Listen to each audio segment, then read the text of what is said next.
To order and declare also the meeting open to the public.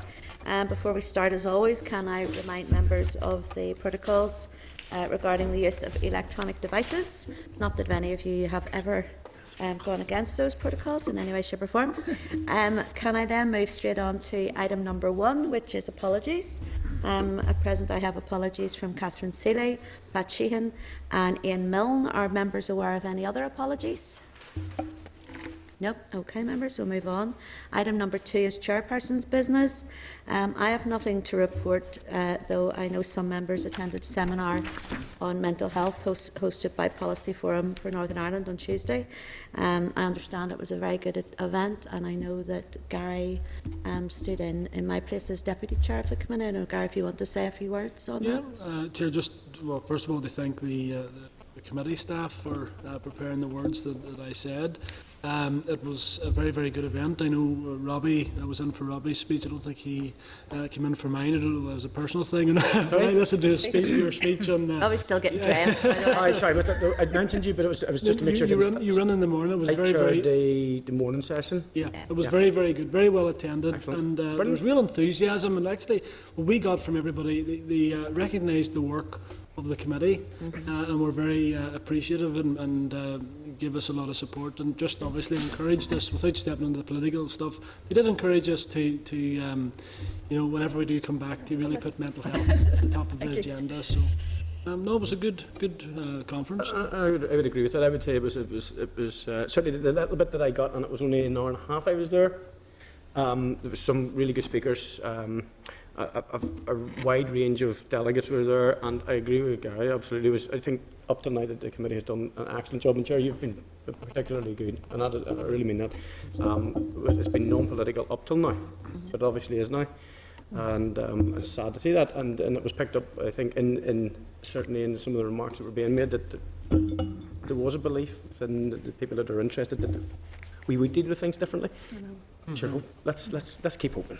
Yeah, well, I can't lose that. Look, thank you, and I also got good feedback. I know Eilish, our clerk, was there also, and both had said that, or had commented during the week as well, about how the two of you, and Robbie, your speech as well, that it was excellent, and that the general feeling in the room was a good, positive feeling. So thank you both for that.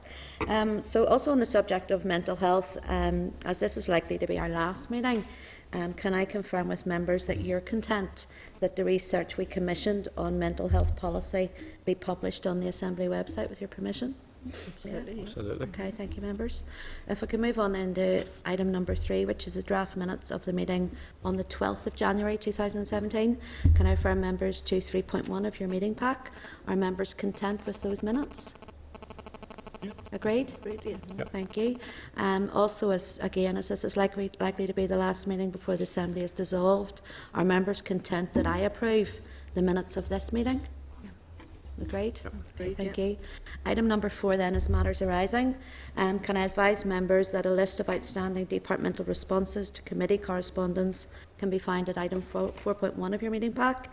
Members will recall that we agreed to keep the Banview general practice situation under review following the announcement on Monday that the proposed contractor had withdrawn, and Joanne's urgent oral question on Tuesday.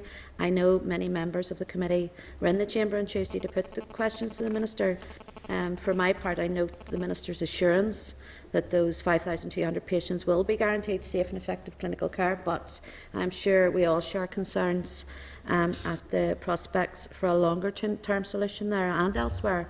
In view of widespread pressures and political developments, I just suppose want to invite members for any comment. I know Joanne.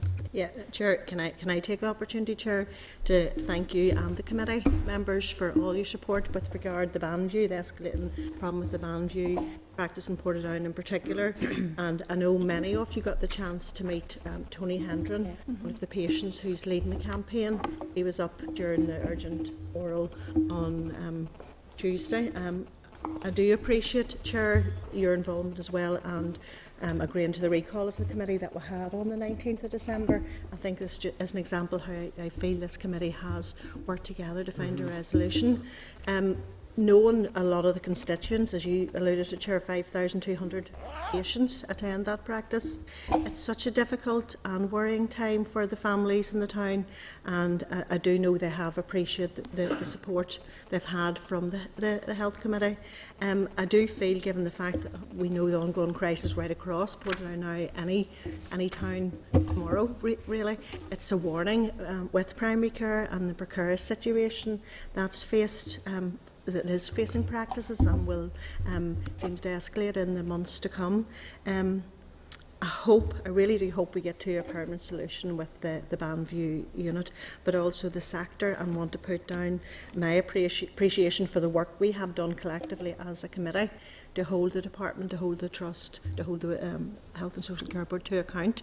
It's just so disappointing that this is our last committee and all that good work that we have done. Patients are in limbo and all that good work is still waiting. I know there's a patient protest tomorrow planned for Portadown. I certainly will be there, but just I do appreciate we have worked collectively on this, but these are grim times ahead and very worrying times for patients in particular. I know, and I agree with everything you say, and I think as a committee we have tried our very best to look at the GP crisis and tried to look at ways of alleviating that crisis. I do fear for the time ahead for all GPs and all surgeries, because none of us know what lies ahead. So it is rather sad that we've come to the end of this committee, where we can no longer oversee that. I do, though. I suppose we have a little bit of comfort that we did work together on it, that all of us put a shoulder behind the wheel on many issues. It's true. To try and make a difference. Anybody else want to comment on the GP or Banview? No?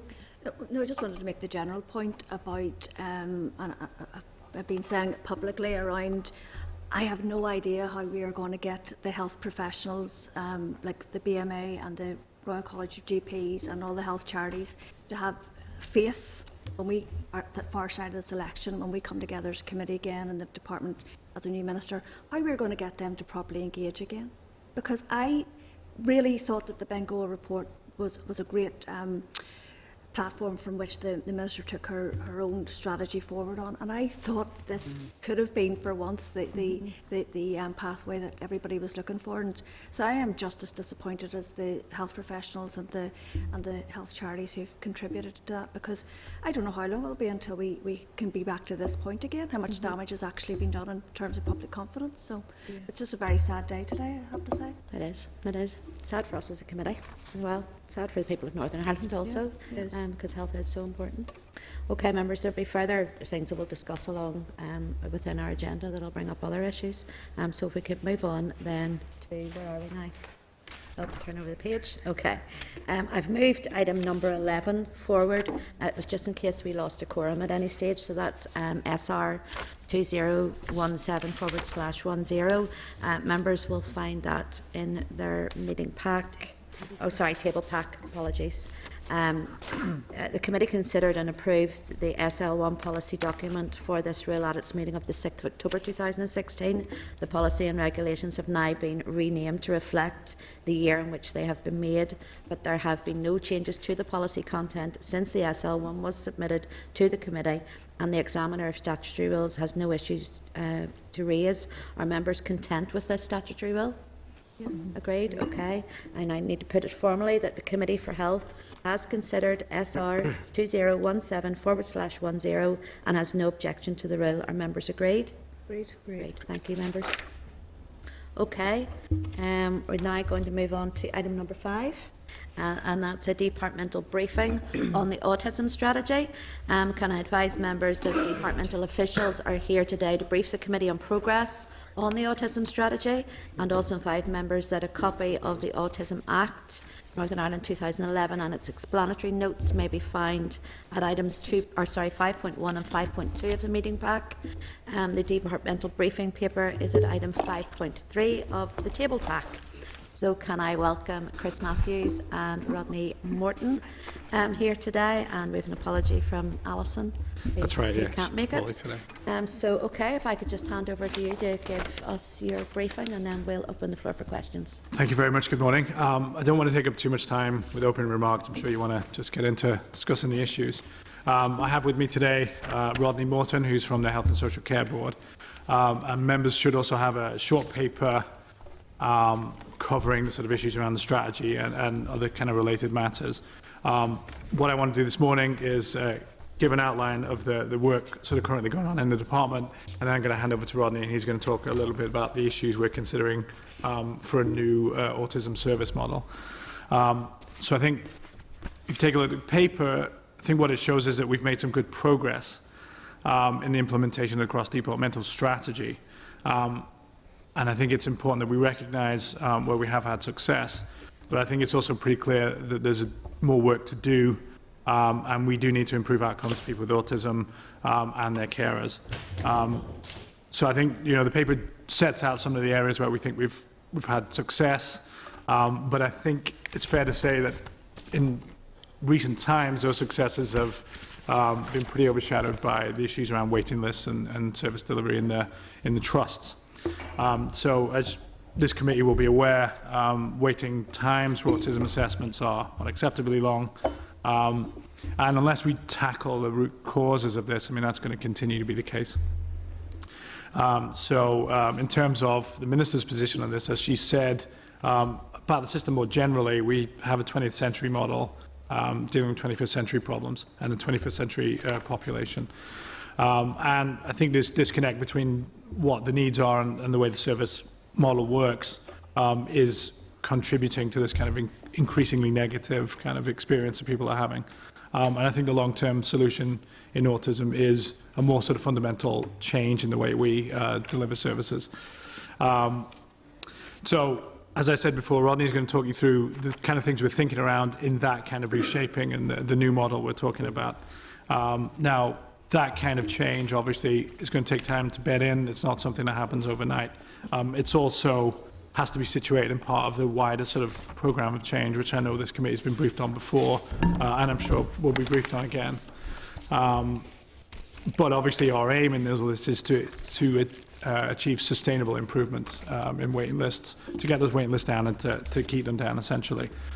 So the aim really of the new model is to also sort of optimize scope to integrate autism services into wider issues around child development and emotional well-being and mental health services and so on.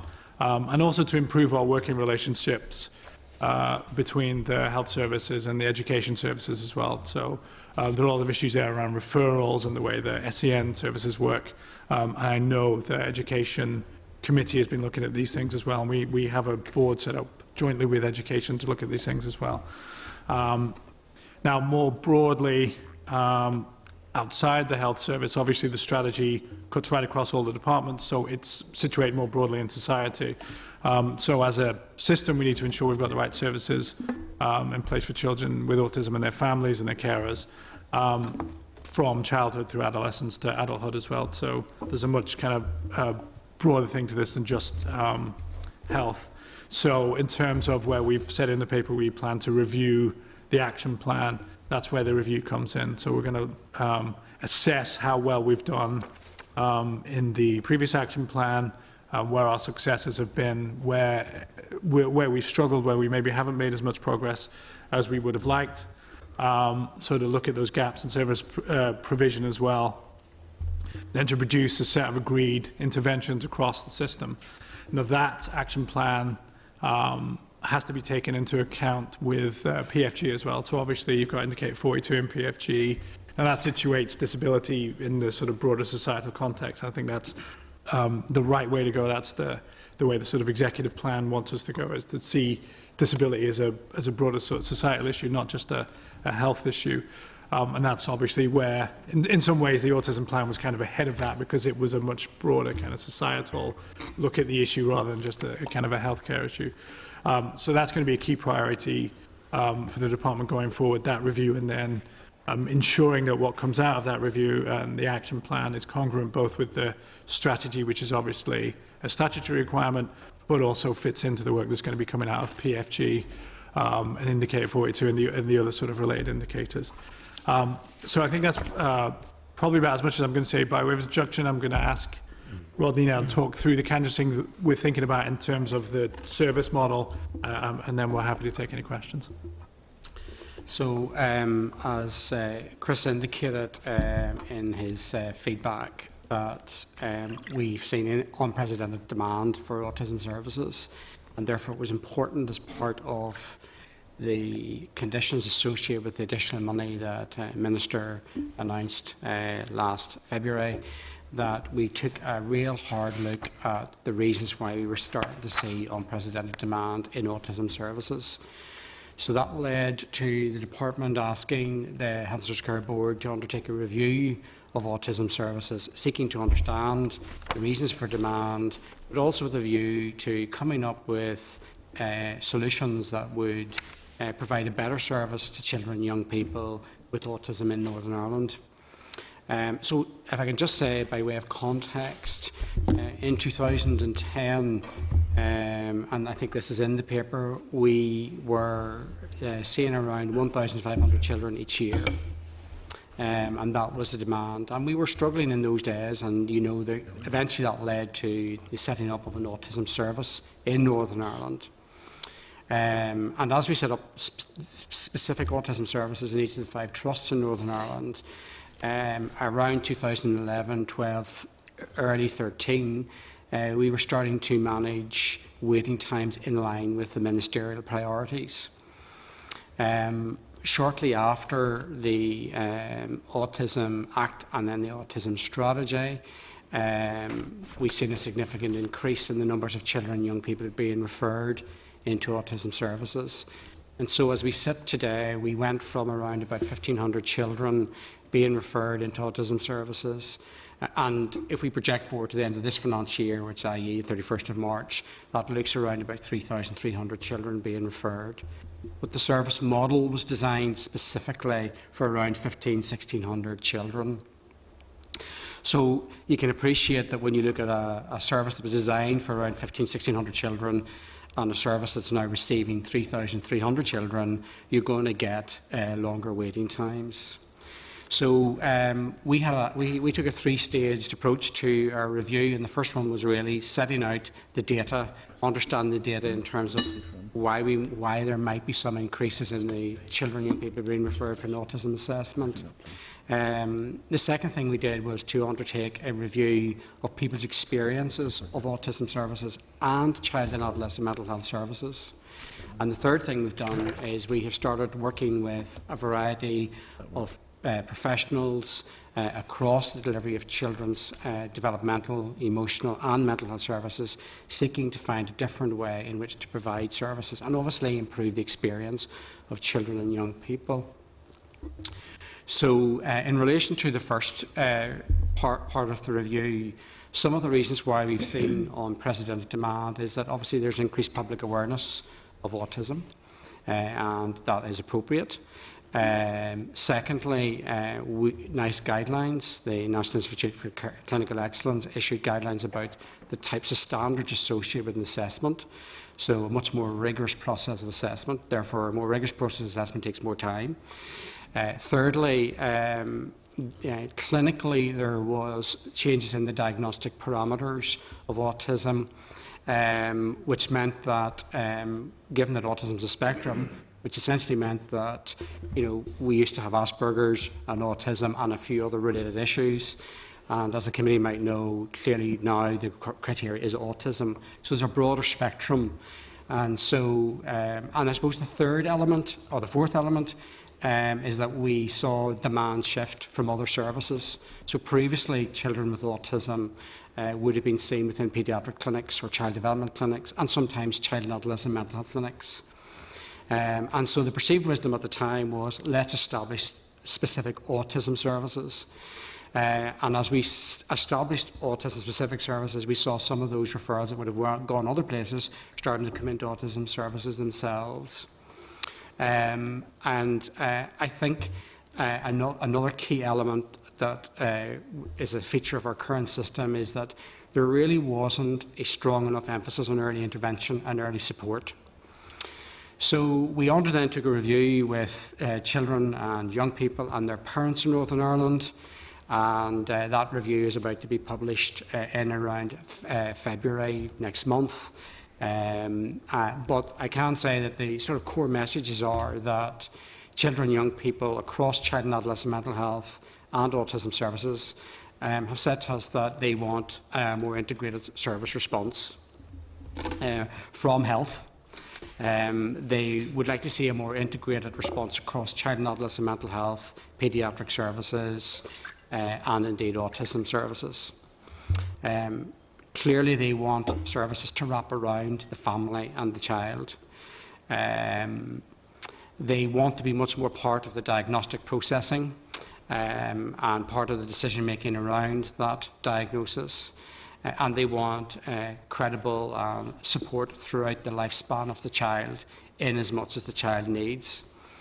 And that means that they're looking for us to strengthen our partnership working with education. They're looking us to strengthen our partnership working with tertiary education and indeed employers, so that young people with autism and other mental health and emotional needs get supported appropriately throughout their lifespan. And of course, this ties perfectly in with the Programme for Government principles. So it's not going to come as a surprise that we have reflected some of that in the design of the new model. So it's important to say that the new model is still in development. But there's a strong emphasis in the new model on creating an integrated service for children and young people with developmental, emotional and mental health problems. Now, what that means is that we are seeking to bring together autism, ADHD and child and adolescent mental health services into a single system of care. At this moment in time, largely they are separate systems of care. So we're looking to bring those together. The second feature of the new model is a stronger focus on early intervention and the establishment of early intervention teams in each of the 5 trusts. So there are some elements of this already in place, but we're looking as part of the new model to strengthen those. Indeed, some of the new investment has gone towards to support the development of these teams. So what that really means is that support for children and young people is not predicated on a diagnosis.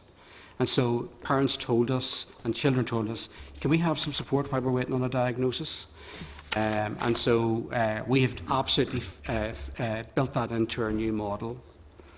The third component of our model is really looking at how we support children and young people through the various transitions of their lives. And that does mean stronger working, as I indicated, with the Department of Education and indeed with other government departments as part of supporting the child to achieve the best that they can in response to their needs.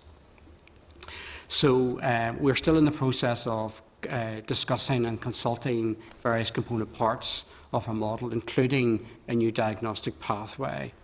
In the existing system,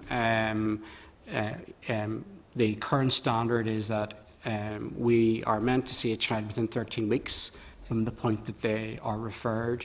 So that's the start of an assessment. So it's not the completion of the assessment.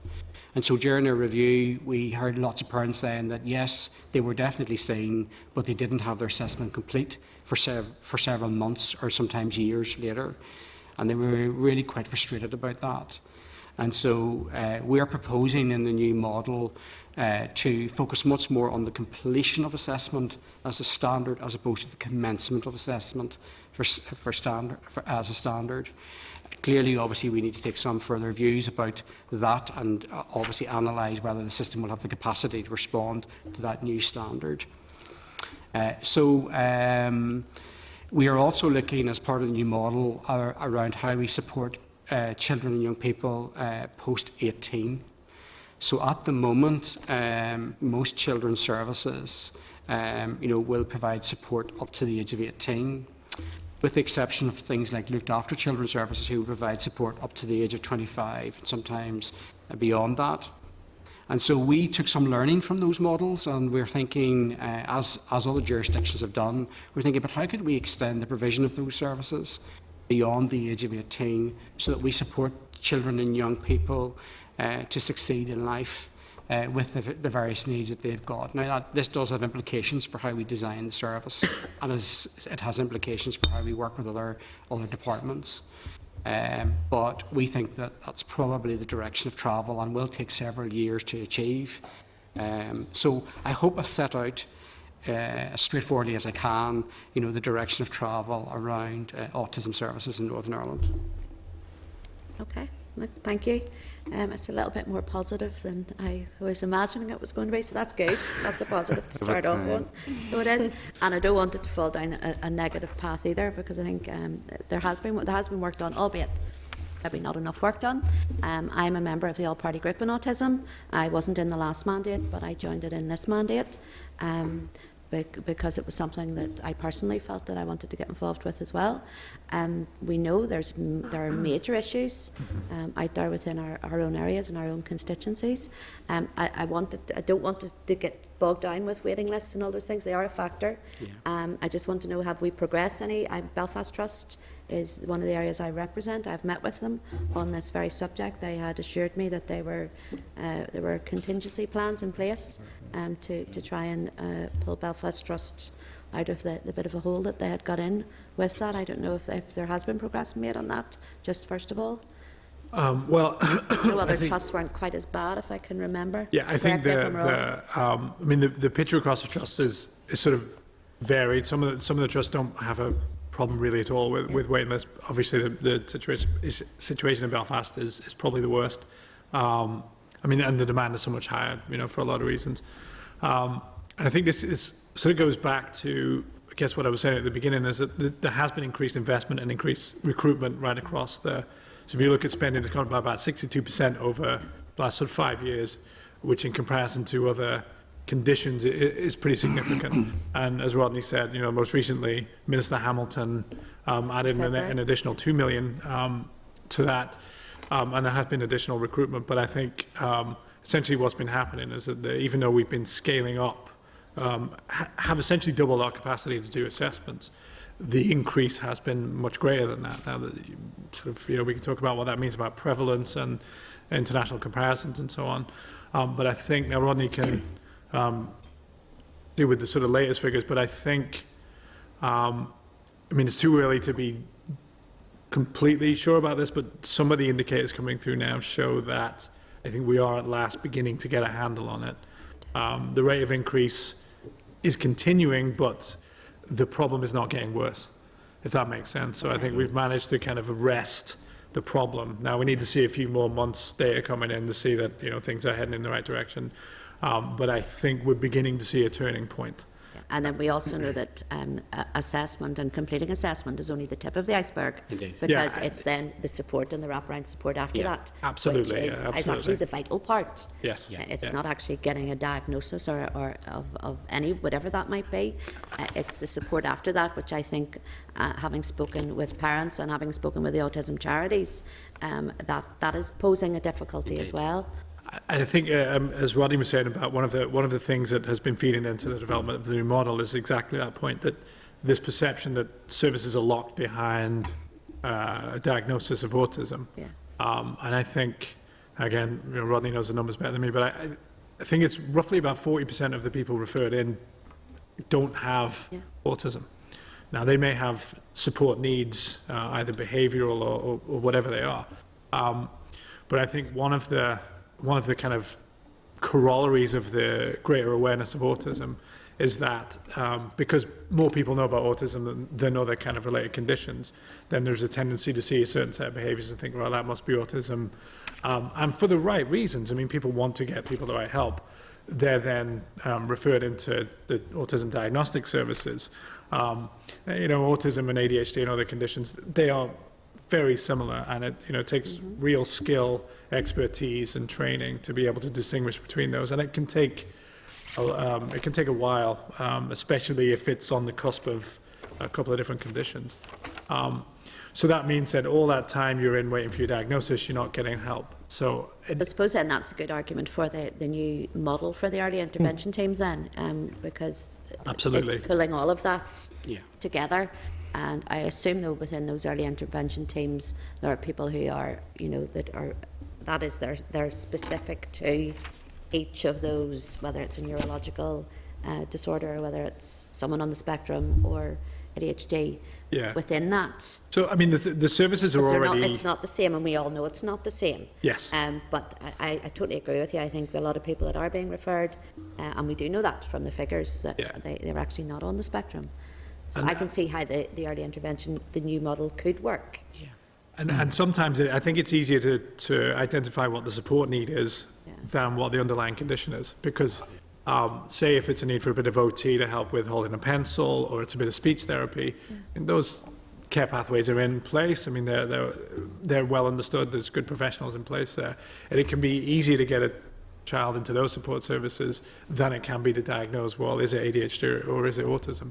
And I think that's the conceptual shift we need, is to move away from so much of a focus on the diagnosis. Although that can be important in certain cases, but towards, as Rodney says, well, if they need support, it's obvious what that support is.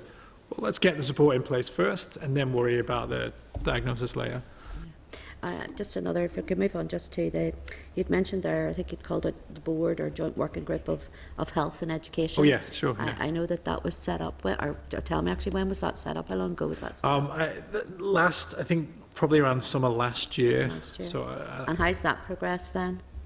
It's going really well, actually. It's very positive. I mean, you've got the Cooperation Act now as well, which sort of sets out and gives a statutory framework for that cooperation. So we've met a few times now, we've agreed our priorities. So the first thing that group is going to look at is the referrals process. And that brings in autism, obviously, but it's, for the whole range of needs.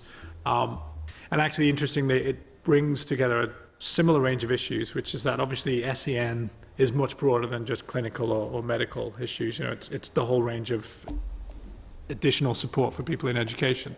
But again, what we've been finding is that the referral process is becoming too bureaucratic and too cumbersome, and we need to begin kind of refining that. We need to cut down on the amount of bureaucracy there is.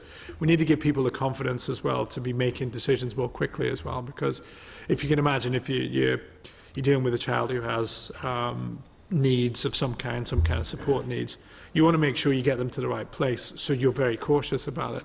But if you're then referring them into, say, autism diagnostic services, that's quite a long waiting time before they're maybe getting any support.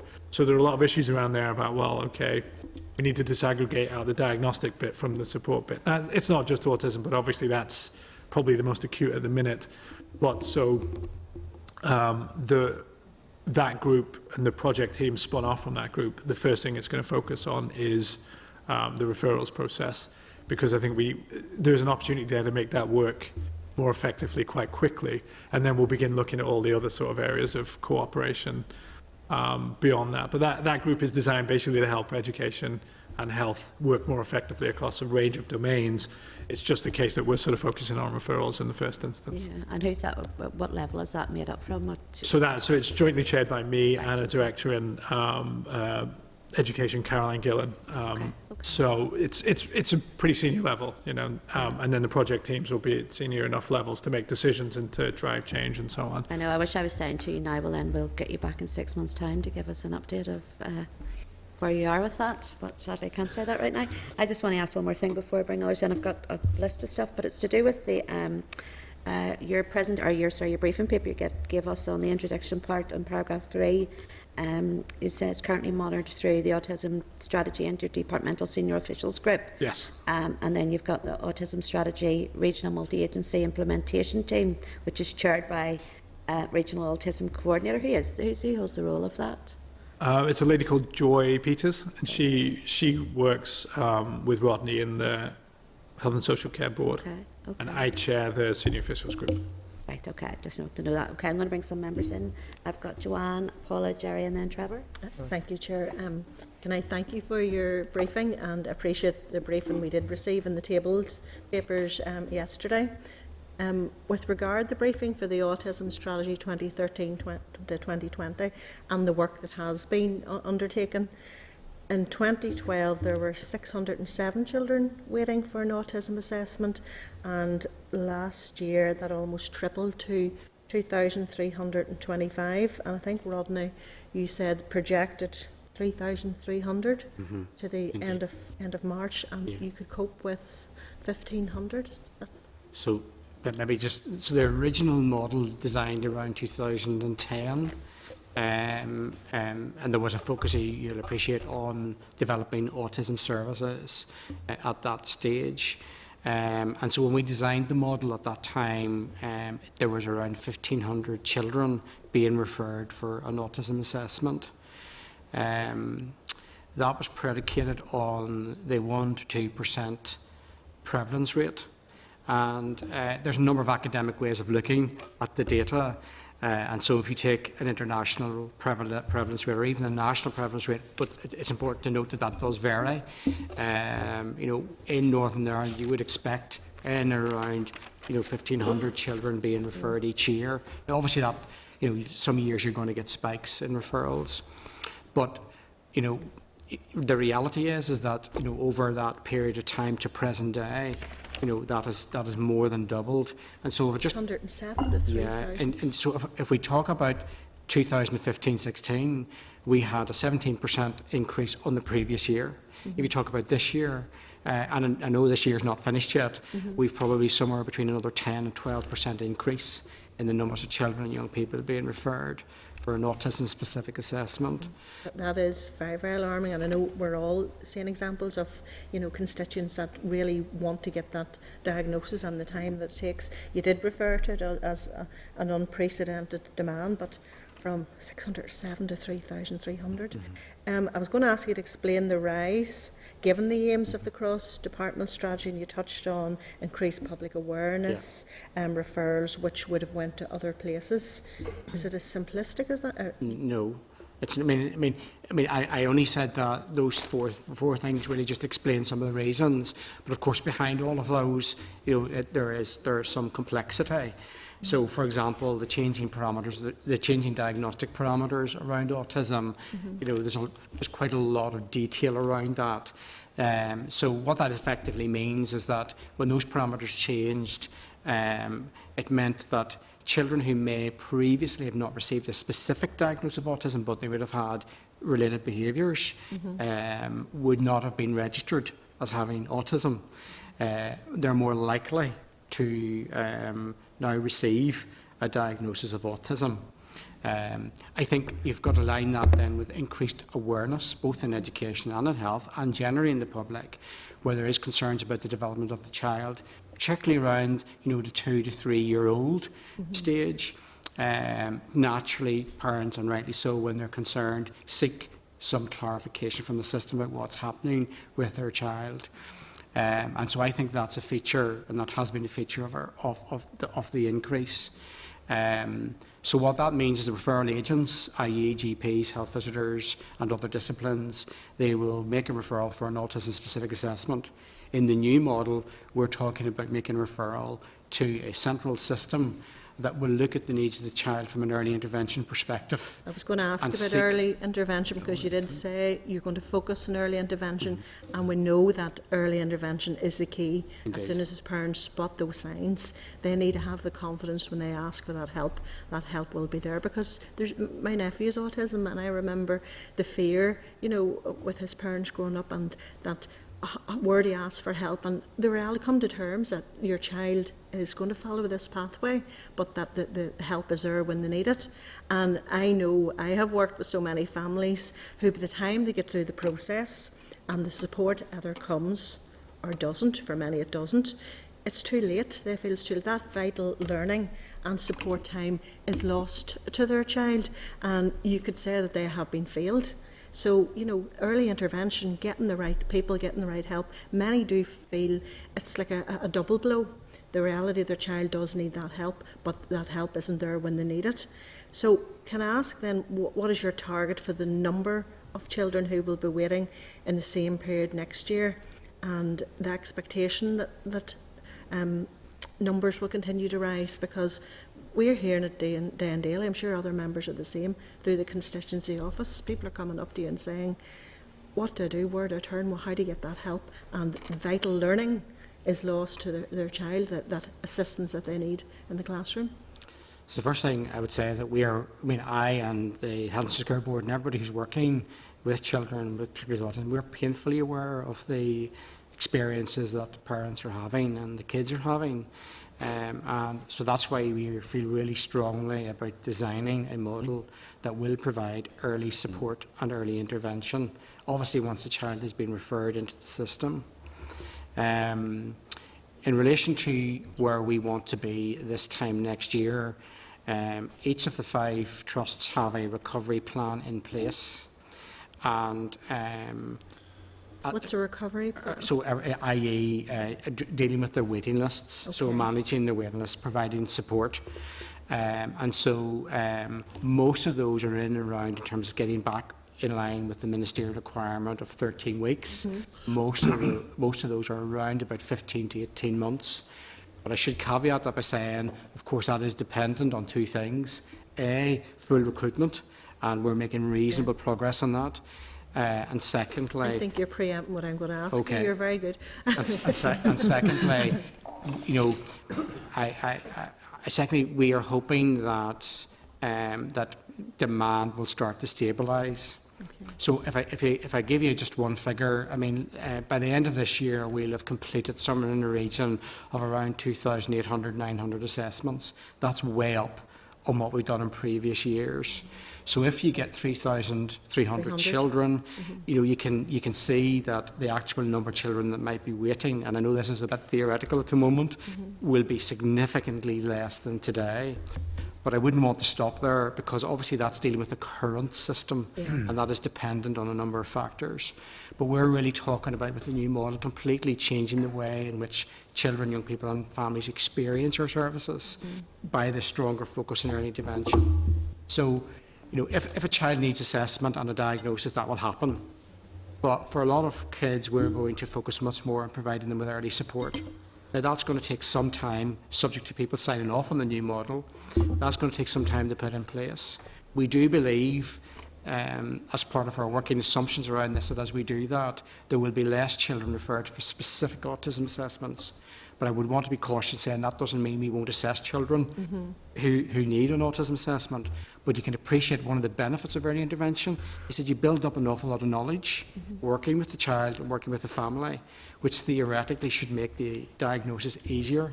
At the moment, children are referred in sometimes with little or no information. And so that obviously takes there's a considerable period of time then spent assessing them.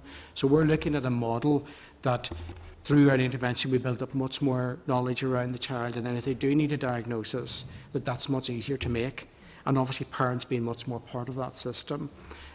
So I understand where you want to, it's just the time frames of getting there. In the Southern Trust, we have a very successful multidisciplinary autism team, and I know from writing to the Minister that this work has been involved in assessing children from the Belfast Trust area.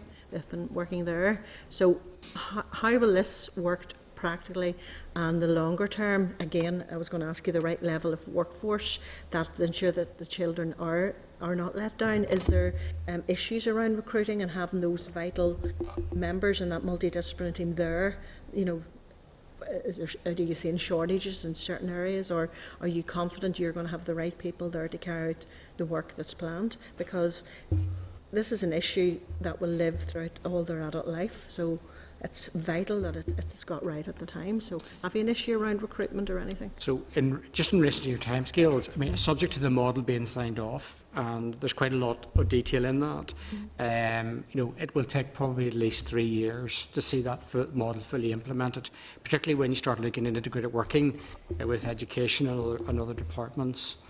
That doesn't mean we won't make progress, but there will be, the way this works is that once we get the model signed off, there will be an implementation plan. So each of the 5 trusts against the new model will produce an implementation plan, which incrementally will move us toward delivering, hopefully, most of the objectives of the new model.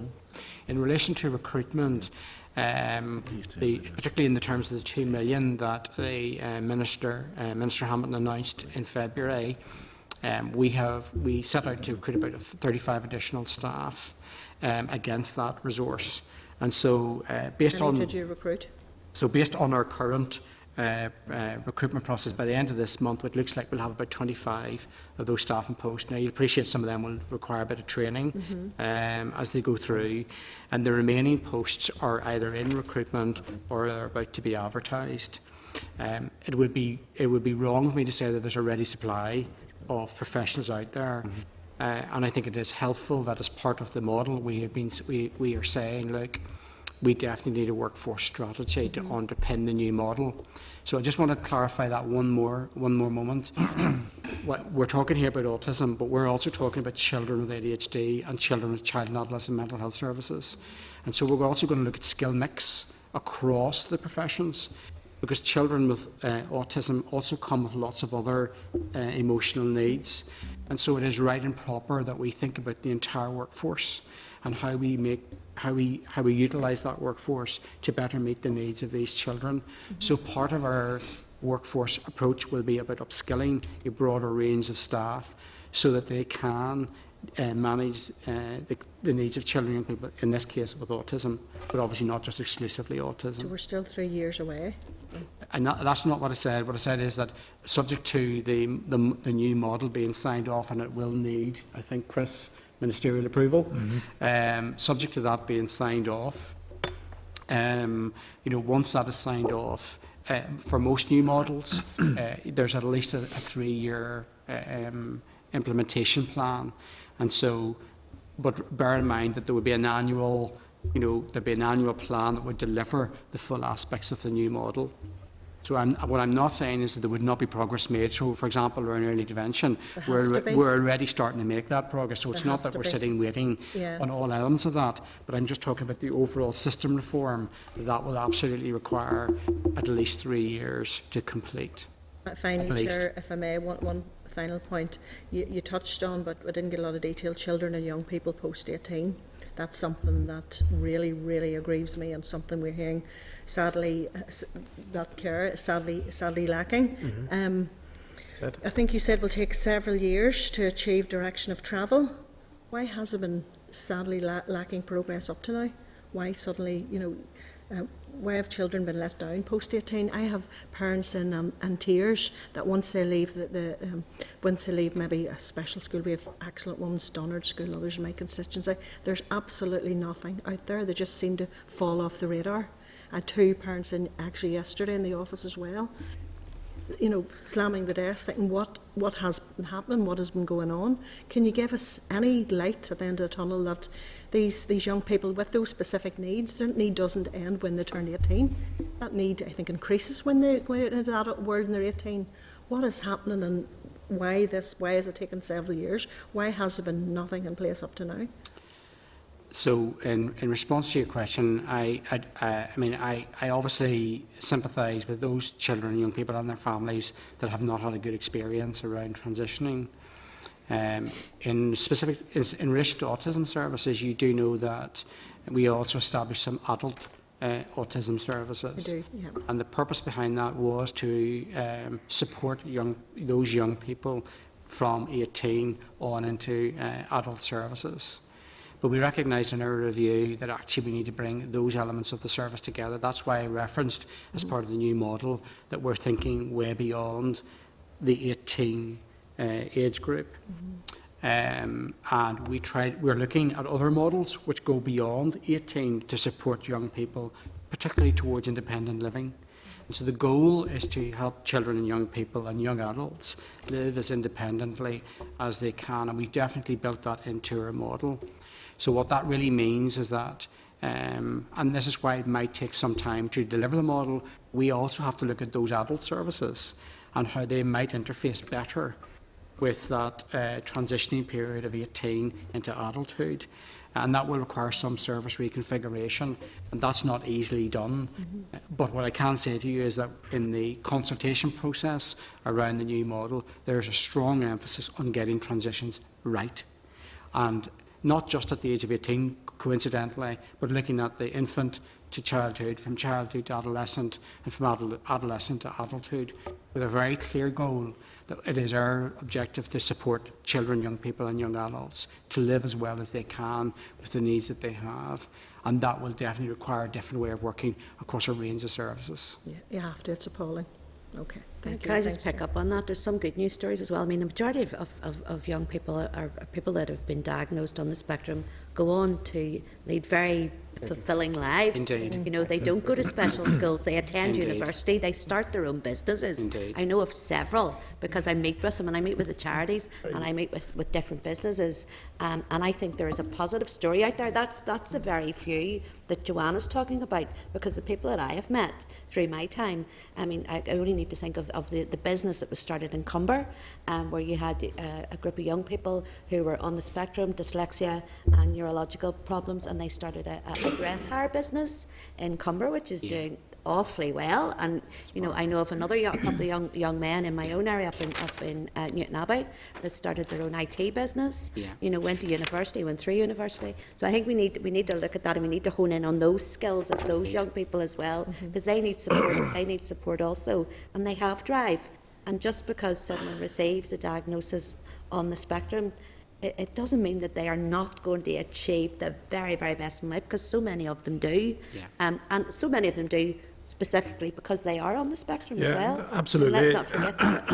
And I think that's why, sort of coming out of the kind of medical and clinical fields, the importance of a strategy which cuts across all those sort of wider social domains is so that when parents receive the news of, okay, you're diagnosed with autism, that you can give them confidence that, well, look, this isn't necessarily going to limit your child's life or their opportunities or the chances that they have.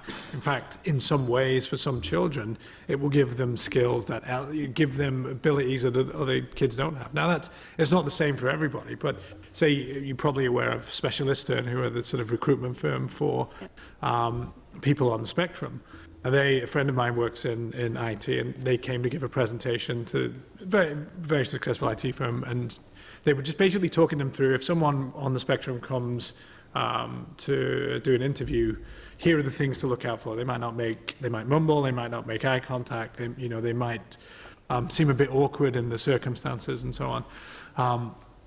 And the guys all sitting there said, well, look, that's everyone that works in this building. Do you know what I mean? That's all, we're all a bit like that, because it's sort of, just because you have certain characteristics doesn't mean you can't live a fulfilling life. So there's always going to be a need to support people, but there's always a need, I think, to say, look, this is not just a medical and clinical issue. There are some positives to this, and I'm speaking as a father of someone on the spectrum myself. There are some things that your child will find very easy, and some opportunities that will come to them because of this condition. And so you should not just think of it as bad news all the time. There are other things that are kind of, so for me, for example, trying to remember what uniforms it is. I mean, I have a son who never forgets what day. Do you know what I mean? So there are things that just become part of normal life once you get over that diagnosis. I've lived with dyslexia, and I know how you combat different parts of your life, and how there's special gifts that come with that as well, and that's how I like to look at it anyway.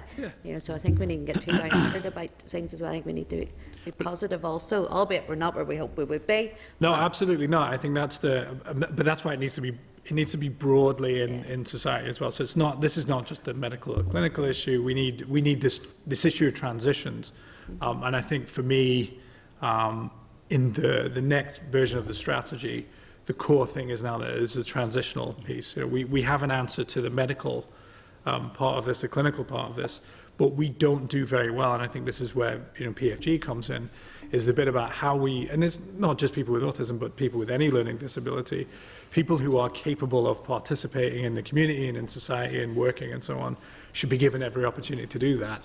And I don't think as a system we're particularly good at that. And some really good examples of where that's happened, you've got sort of supported living facilities, you've got lots of third sector guys who are doing really good sort of social enterprises and so on. There's some really good examples of where this can work very well. But we just need to be better at it. Yeah. And that's where the kind of rights-based approach really comes in, is because you're supporting people to live their lives in the community, and it's not a kind of a medical model which is, quite rightly about keeping people safe and managing risk and so on. But that limits people's lives.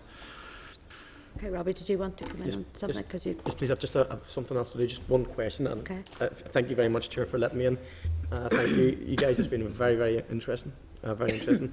I just want to ask one question. What does the consultation process look like at each stage of this autism strategy? And have parents and autistic adults been involved in the design of the diagnostic services, the diagnostic service design? And one of the reasons I'm asking is because I was at one of the early consultation processes in the Minister's reconfiguration, and I was deeply disappointed. I thought it was the questions and the criteria that have been set out, I don't understand. So Okay, sure. and I had medical professionals come to me, and when I said that I didn't understand, they went, "Whew, thank goodness for that, because neither did I." People are embarrassed to get involved in a consultation process. So can you give me some sort of an idea about what? Sure. Okay. So there's two elements to this. There's the service redesign bit, and then there's the strategy and the PFG element of it. So on the service redesign, I mean, absolutely, the involvement of, and as Rodney said, that's already started. You know, in the process of beginning to gather the ideas for how the model needs to work. We've been engaging with service users, been engaging with families and carers and so on, and that will continue as we begin to design new pathways. And that's just kind of embedded in the fabric of how the health service should work. Rodney might want to expand on that bit. On the strategy for the sort of broader aspect of this, the review will be agreed by the sort of ministers, the terms of reference for that review, and then the review will engage with professionals, and it will engage with families and clients and carers and so on. So again, it will be looking at it from a different perspective. So it won't just be about the mechanics of how the system works. It'll be also, well, what do you think, say, the Department for Infrastructure can do? So say they've got the travel wallet. How has that worked for you? Is there anything else that would help? Say public transport and so on, and so you're looking at a much broader kind of engagement with society kind of piece. So, so if you take a look at where we ended up in the action plan and things that we achieved, it's things like helping people take a driving test, it's things like helping people get the bus, it's things like additional support in further education.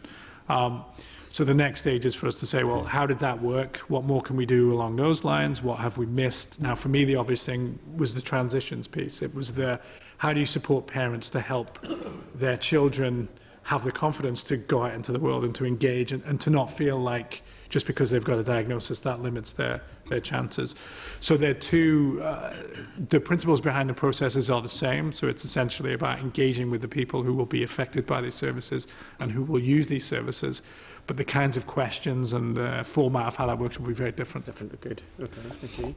And so, in relation to the involvement of children, young people, and families, it's been critical to our work. I think it's important to reflect that each of the 5 trusts do have local forum, and whilst I couldn't name all the individuals on it, they do have people with lived experience as part of those local forums, both children, young people, adults, and indeed parents. And that's very much about that local engagement. In relation to, and I referenced this as I went through the stuff around the new model, phase 2 of our review was to ascertain the views and perspectives of children, young people and their parents. And well over 200 children, young people and their parents contributed their views, and you will see the report in due course. And it's a fairly extensive report about their experiences of the system and what they would like from that. And again, I want to reassure you that for everyone that has contributed and the themes that come out of that, we have absolutely reflected those in the new service design.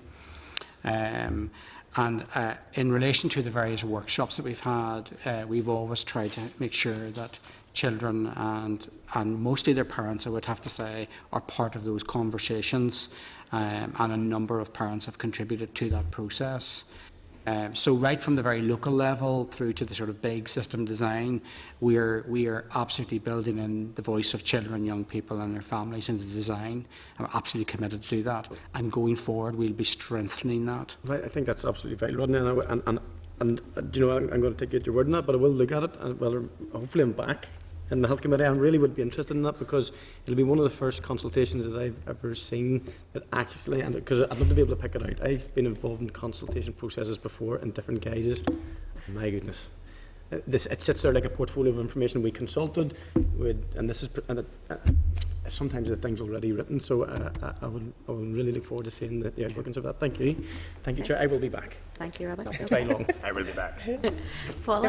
I'm not really the size of Arnold Schwarzenegger, am I? No. Thank you very much for your presentation. I have little really to say, Rodney. I think what you're, in terms of your contribution, I think that it's all very sound and all sounds like the type of things that we need to happen. My concern very much relates to the first contribution around, you mentioned very much about the programme for government, about the executive plan and stuff. We don't have an executive. Where is the programme for government? Is there an indication? Are you hearing something that we're not, that if the two parties come back, that the existing programme for government will be picked up again and taken forward? Well, I mean, obviously, leaving the sort of political developments aside, because it's not really my point is, I don't think we can leave the legals aside, because I think that this will be very much delayed in terms of delivering on what you're talking about. If the programme for government is going to have to be renegotiated, renegotiated and set out again for consultation. Okay. I mean, there's sort of two issues there. I mean, the programme for government, until someone else tells the civil service otherwise, that remains the sort of statement of the last executive. This is what we intend to do. So the civil service continues until somebody says, right, now here's a new arrangement and this is our new programme for government. I suppose the other thing to say is, regardless of the outcome of the election and the formation of a new executive, the issues that executive will face will be pretty similar to the issues that have come up in the programme for government. And I think from the perspective of the Department of Health and other departments dealing with these kind of issues, there are a range of issues that we know we need to tackle. And there's an extent to which we just need to get on with providing better services. So even if it's not radical change of the sort that you would need a functioning executive to agree to, you still need to deliver the services that you're statutorily obliged to deliver, and you need to improve those where you need to improve them and so on. So there's an extent to which, yes, as is the case with any election, there's disruption around the decisions that can be made by ministers and government departments, but there is also a need for the continuity of government and the delivery of statutory services, and that will continue regardless of the sort of outcome of the elections, because the system continues to have a statutory obligation to deliver health services to people, so the Department of Health's function is to continue to deliver those. Okay, so then when you're talking then about the review of the action plan, sure.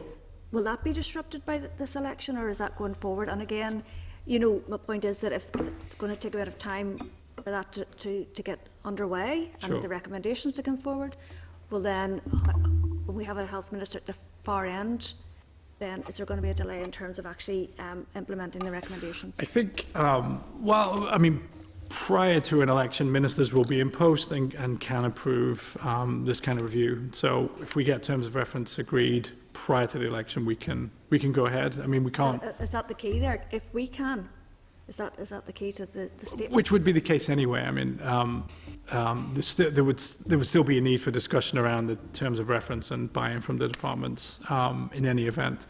But if you get to the point then when you need to make reforms, then you need ministers in post and an executive to agree cross-cutting reforms and so on. But in order to do the review, there's work we can do on that, regardless of where we are on the politics. But yeah, I mean, you're right. There are limits to how far we can take this without a functioning executive. Okay. And sorry, just one question for yourself, Rodney. There, you were talking about, the new model around early intervention teams, and again, is that going to require the additional investment that we had hoped that the new budget going forward would have had in terms of the minister's extra investment the executive had agreed to? So, if I understand the question correctly, or if you're asking me, is some of the 2 million being used to support the development of those teams, the answer to that is yes.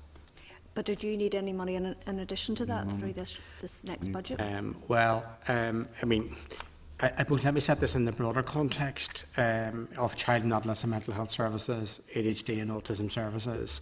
And if you do a benchmark with other parts or against the other 4 countries, there is definitely a need for further investment.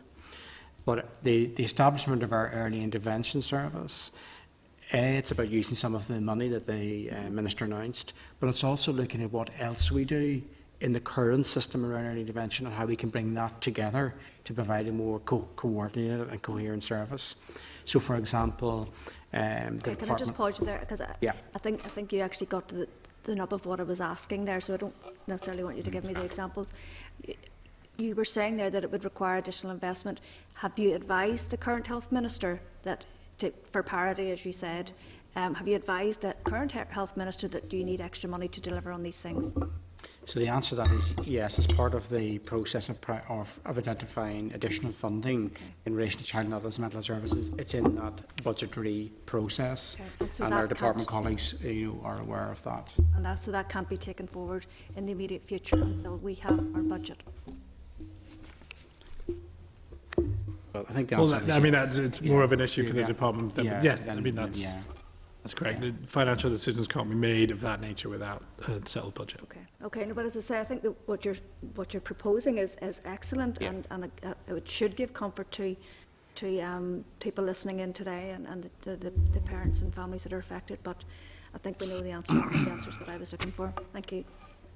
Jerry? Thanks, Chair. Thanks for the presentation. I mean, I suppose the concerning thing is, the statement that the service model was designed for 1,500 children, and there's now over 3,000 children.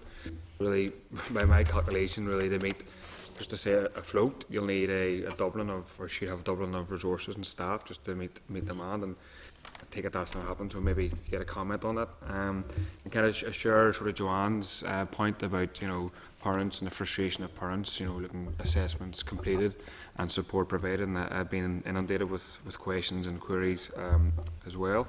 I think the point has to be made that the more the time goes on, that the children in schools are being considered or assessed or trying to be assessed for autism, and they're not getting that support, then the effect on children is there's an effect on the children in terms of child development, in terms of education. So I think that point has to be made. And it's my understanding that, correct me if I'm wrong, but there's a limit on the amount of children that schools can refer for assessment each year. I think it's a handful that I've heard. Could you maybe comment on that? And just on the waiting lists, what is the figure in Belfast, the amount of people who are on waiting lists to be assessed and to get support, if you have those? Okay,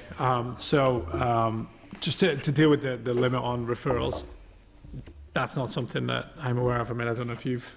That's the first time I've heard. We can look into that, but that's the first time. I think actually that's more to do with education, and that's the Education Authority, and to get statements and stuff like that done on kids. That's nothing to do with yourself. Okay, I think there is a limit on it, and Jerry's right, but that's education. Okay. Well, it's not nothing to do with. No, well, it's not nothing to do, but it's not your. It's education and referrals through. I mean, it's not to do nothing in our processes. I think that's where Jerry said as well. There's the argument is there that to get children diagnosed prior to starting school, it would make life easier. Well, there's one train of thought that believes that. There's another train of thought that doesn't, because sometimes it's too early for a diagnosis at that stage, and people can be misdiagnosed, which is also a major issue for people when they become adults. They have been misdiagnosed and cannot follow certain careers because of a diagnosis. So there's arguments for and against. Yeah. So in terms of the original scaling up of the service, so as Rodney said before, it was based on sort of international and national evidence of about prevalence rate of around 1%. Now, while that turns out to have been wrong for Northern Ireland, because the number of applications that came in were much higher than that. I mean, Rodney will know better than me what the prevalence rate is, but it's around 2.4%, is it something like that? So the prevalence rate we have here is about 2.4% on the most recent figures, which is higher than in other sort of comparable jurisdictions. But in terms of a planning assumption, on the basis of the international evidence available, and also the evidence from the system at the time, the way the system was scaled up was probably reasonable on the basis of what was foreseeable. I don't think anyone could foresee we would end up at nearly double the prevalence rates of other jurisdictions. Now, we have increased capacity, as we said as well. Capacity has on the numbers that Rodney was given. I mean, it's roughly doubled as well, hasn't it, the number of assessments we've been able to do. So capacity has, we've increased investment, we've increased staffing, we've increased the capacity to do assessments. But the rate of increase of application has outstripped our ability to keep up with that increase. And that's really what's led to the waiting lists. I mean, there are other things, as Rodney has said.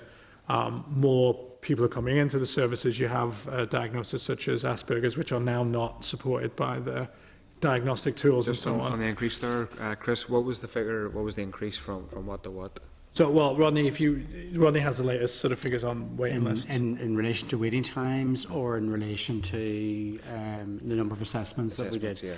So in 2014-15, the system at the time undertook 1,697 assessments, and projected at the end of this year, that looks like it's going to be 2,266 assessments completed. And I'm emphasising the word completed because an assessment involves 3 stages. So, you can start an assessment, which is one number, but actually what really matters, I think, is the completed assessment. So, under the target, it's the first assessment that gets measured, and as I indicated earlier on, we think we should change that to completed assessments. Just to clarify, in terms of the increased assessments or completed assessments, it's due to the extra resources put in and presumably more staff employed, or Indeed, okay. That certainly is a contributing factor to that. I think it's important to maybe emphasise that, clearly there has been at least a 60% increase in the funding. So when you stated about the 1,500, the funding, obviously, had we not got that funding, the system absolutely would not have coped and could not have coped. So I think the department did recognise the need for additional investment in this area, and that 61% investment is absolutely, for someone who's working at the cold face around this, absolutely welcome. And I know that children, young people and parents, I still think we still have to see the full value of that, and we'll see that play out hopefully over the next year to 2 years. I think the other thing, so we talk about numbers and recruitment and so on, but the other thing not to lose sight of is that some of the gains here have just been through the sheer hard work of people working in the trusts who have done overtime and have really put the effort in to get these lists down, and who are really making their best efforts to get control of this. And then you had a final question on the Belfast waiting list. So this is the number at the end of November. We don't get the December figure for probably Friday, I think Friday. So at the moment there are 849 children waiting greater than 13 weeks for their assessment. Belfast Trust have just updated their recovery plan, which we as a board have received, and they're indicating that a number of measures they're taking, that they hopefully will be back within the 13-week target in about 15 months' time. So they have a number of options that they're looking, including the continued recruitment of staff, including additional overtime clinics, including working with other providers to support the diagnosis. But I would want to caveat all of that by saying this, that whilst we're working really hard to try to deal with the backlog around the waiting lists, we genuinely need to change the way in which we manage the service and the way in which we deliver the service, in line with what I said earlier on. So as we begin to manage some of those waiting lists down, we'll be starting to put more effort into implementing the new model, because I think we believe that this is the best way forward. Okay, thanks. Okay, thank you, Jerry. Trevor? Thanks, Chair. And thank you. I apologise, I missed the start of the presentation. I've been listening to quite a lot in terms of even some of the questions that have been asked. And I'm totally off the mark with this one here, but this is a man who has three nephews who have all autism. I suppose where Joanne started in terms of the 2010, in terms of where the direction has went since 2010, and I presume it even came before that in terms of the trend of diagnosis. For me, and I suppose, and I know my sister-in-law struggled with this when their first child was diagnosed with autism, was actually what's the cause. So we seem to be spending lots of time actually trying to address the ever-increasing number of referrals, but there doesn't seem to be an awful lot of focus on actually what the root cause of the problem is in the first place. I mean, there has been suggestions in the past about vaccinations and what have you, but for me, I think more needs to be done to try and prevent this issue arising in the first place. At the same time, that doesn't mean we shouldn't invest in those who have been diagnosed with the condition. But maybe some of you can tell me what's happening on the other side of this, prevention rather than. Okay, so I mean, there's huge amount of controversy around that issue. So sorry, I should say I'm not saying that the vaccinations are the cause. What I'm saying is, what work's been done to actually get to the cause of the issue first, as well as actually treating the problem, treating the issue whenever it manifests. So I think, in terms of the current evidence, autism would be described as a neurological condition.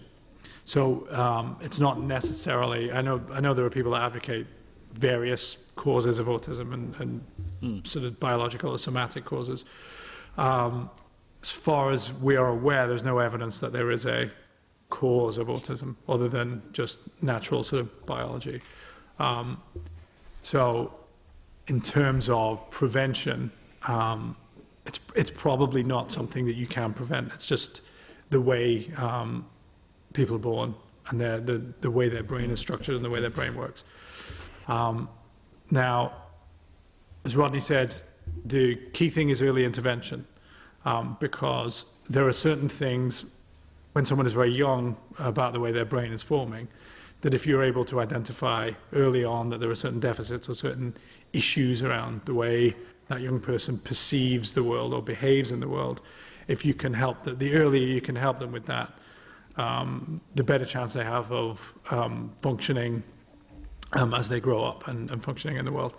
But it's very difficult because, I mean, the other thing about autism is that there's no blood test for it. I mean, it's something that gets diagnosed by people who have expertise and very carefully look at behavior, and it's very close to other conditions. So there are cases which will be on the borderline between ADHD and autism, and it will be very difficult to, and in some cases, not perhaps that meaningful to the parent to distinguish between the two. But coming in on Jerry's point, and I mean, and I support the point Jerry made in terms of referrals, but you have health sitting on one side, you have education sitting on the other, and for many of those occasions, so you're right what you're saying. I mean, and I've seen this as an uncle to three boys who all have it.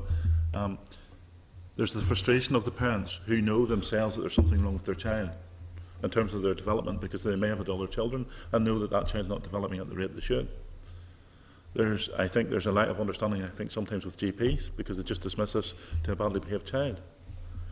But parents are frustrated because they can't get the referral to actually get them onto that ladder to get the diagnosis. So on one hand, you're saying diagnosis is important, and I'm not attacking you in this, I'm just saying this is an observation. On one hand, the diagnosis is important, and I think we all agree with that.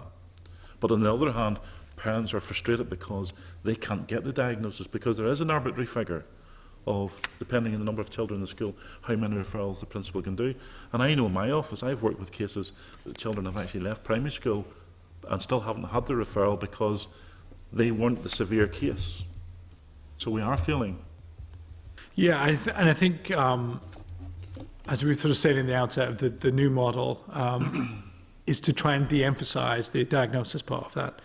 So when you identify a young person or child who has some kind of need for support or some kind of behavioural difficulty in school that's preventing them from accessing the curriculum or forming relationships and so on, the first port of call should really be the early intervention bit, because there can be things that you can diagnose more easily than autism or ADHD or so on.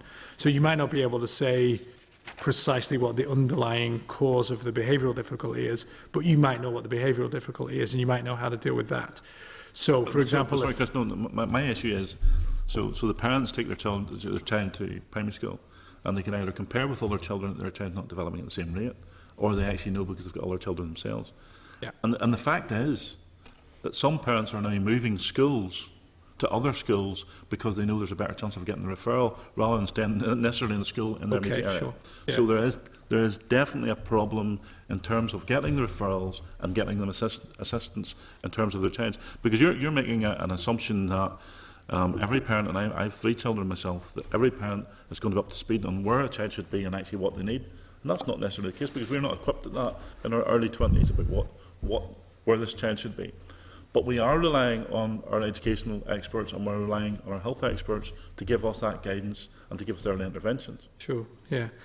Which is why in this joint group that we've established with education, we're looking at the referrals mechanism first. That's the first thing we're looking at. Because again, the things you've outlined there might not be, autism might not be the root cause of those things. It might be other issues. Because of the kind of greater awareness of autism, one of the issues that's kind of emerging is that there is a tendency to reach for autism as the explanation first, because people know about autism more than they know about other conditions. And that has led to, there's a certain proportion of people in the waiting list who don't have autism, but they've been referred in because the people referring them in just want to make sure they know there's an issue, they're not sure what's driving it, and they want to make sure that that child gets help. So they refer them to autism because that's what they think the best option is. As the new model sort of will propose, what we want to do is make it about the support that child needs, much less than the diagnosis. So there might still be a need for a diagnosis for various other reasons. Yeah.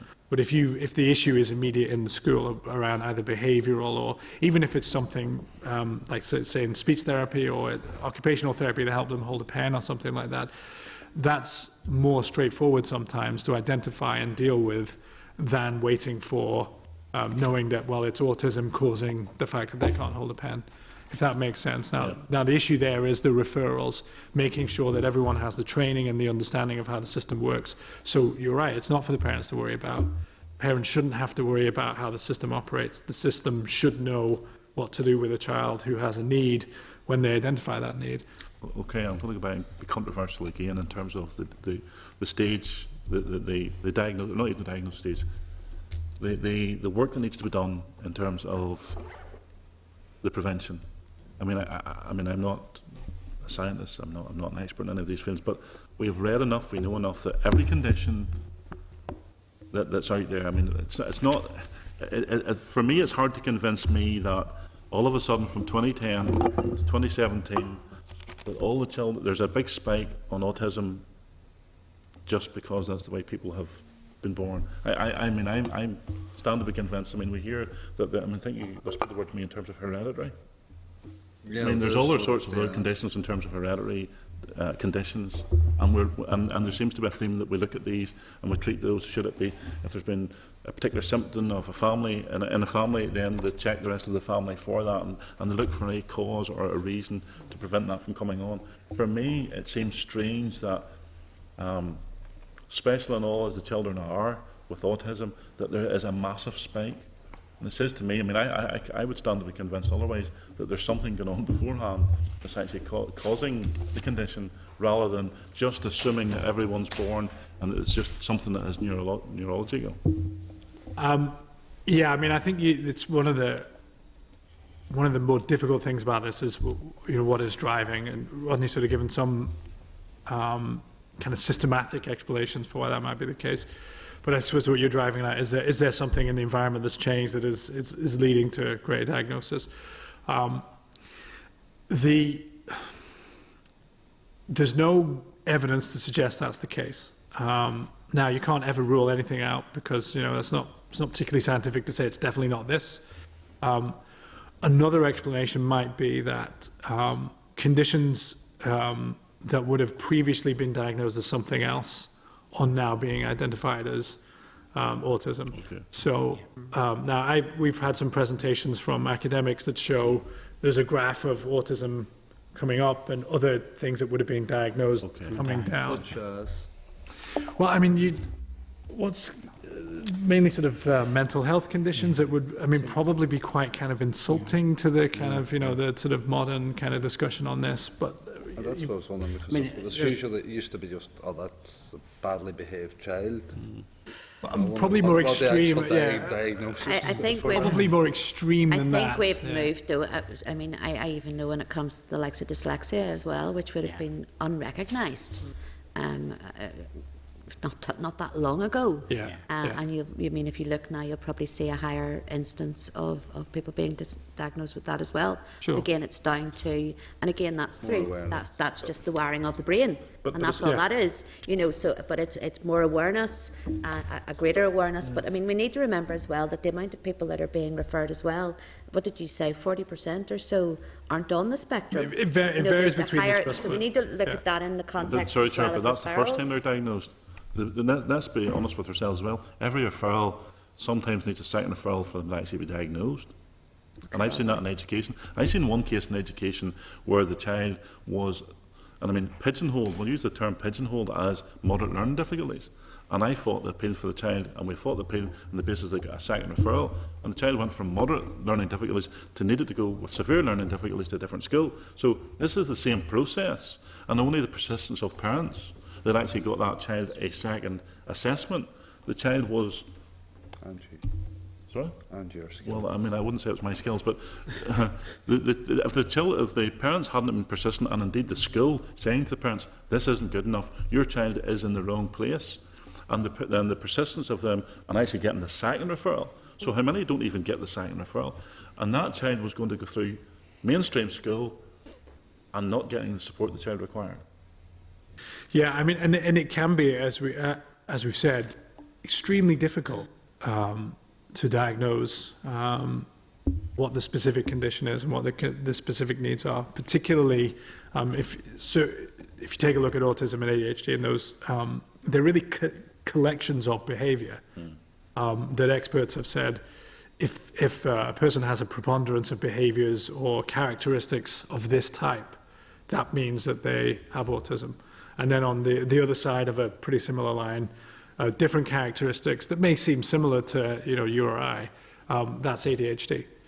So there's no blood test you can do. You can't scan someone's brain.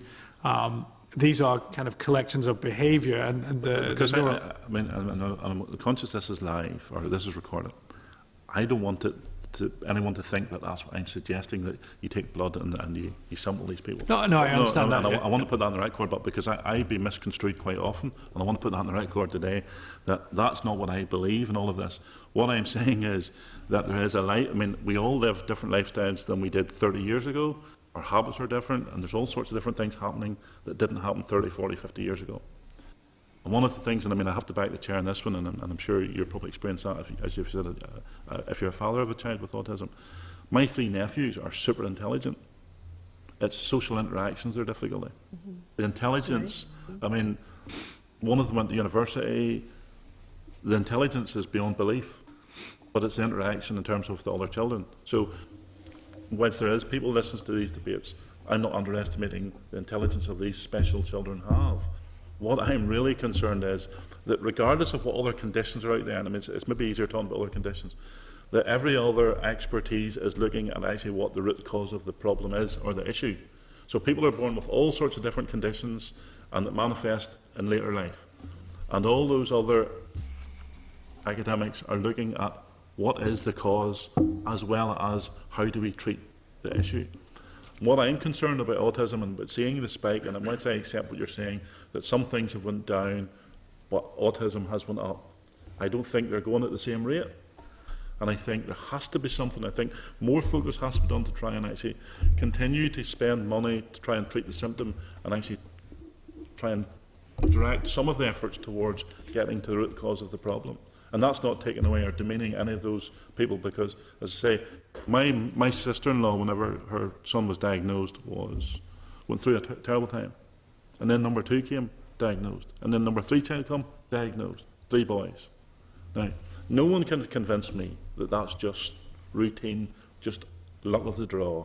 There is a root cause of all of this. Now, but I want to put in the record, 3 special boys, 3 super educated young fellas. One of them virtually run his own business, as like the chair has said. So this doesn't hold them back, provided they get the support. The difficulty for me is some of the parents are not equipped to push and fight to get the support, so the support should come much easier at the front end. And I suppose that's why we're here today and why we're looking at this strategy, and this strategy has to work. Yes. Because Absolutely, I mean, yeah, absolutely. there's so many people out there, and we have all said it, and we all meet with them, and they believe, a lot of parents out there believe that we have failed them because we haven't, progressed this at the speed it needed to be progressed at, or we haven't taken it seriously enough.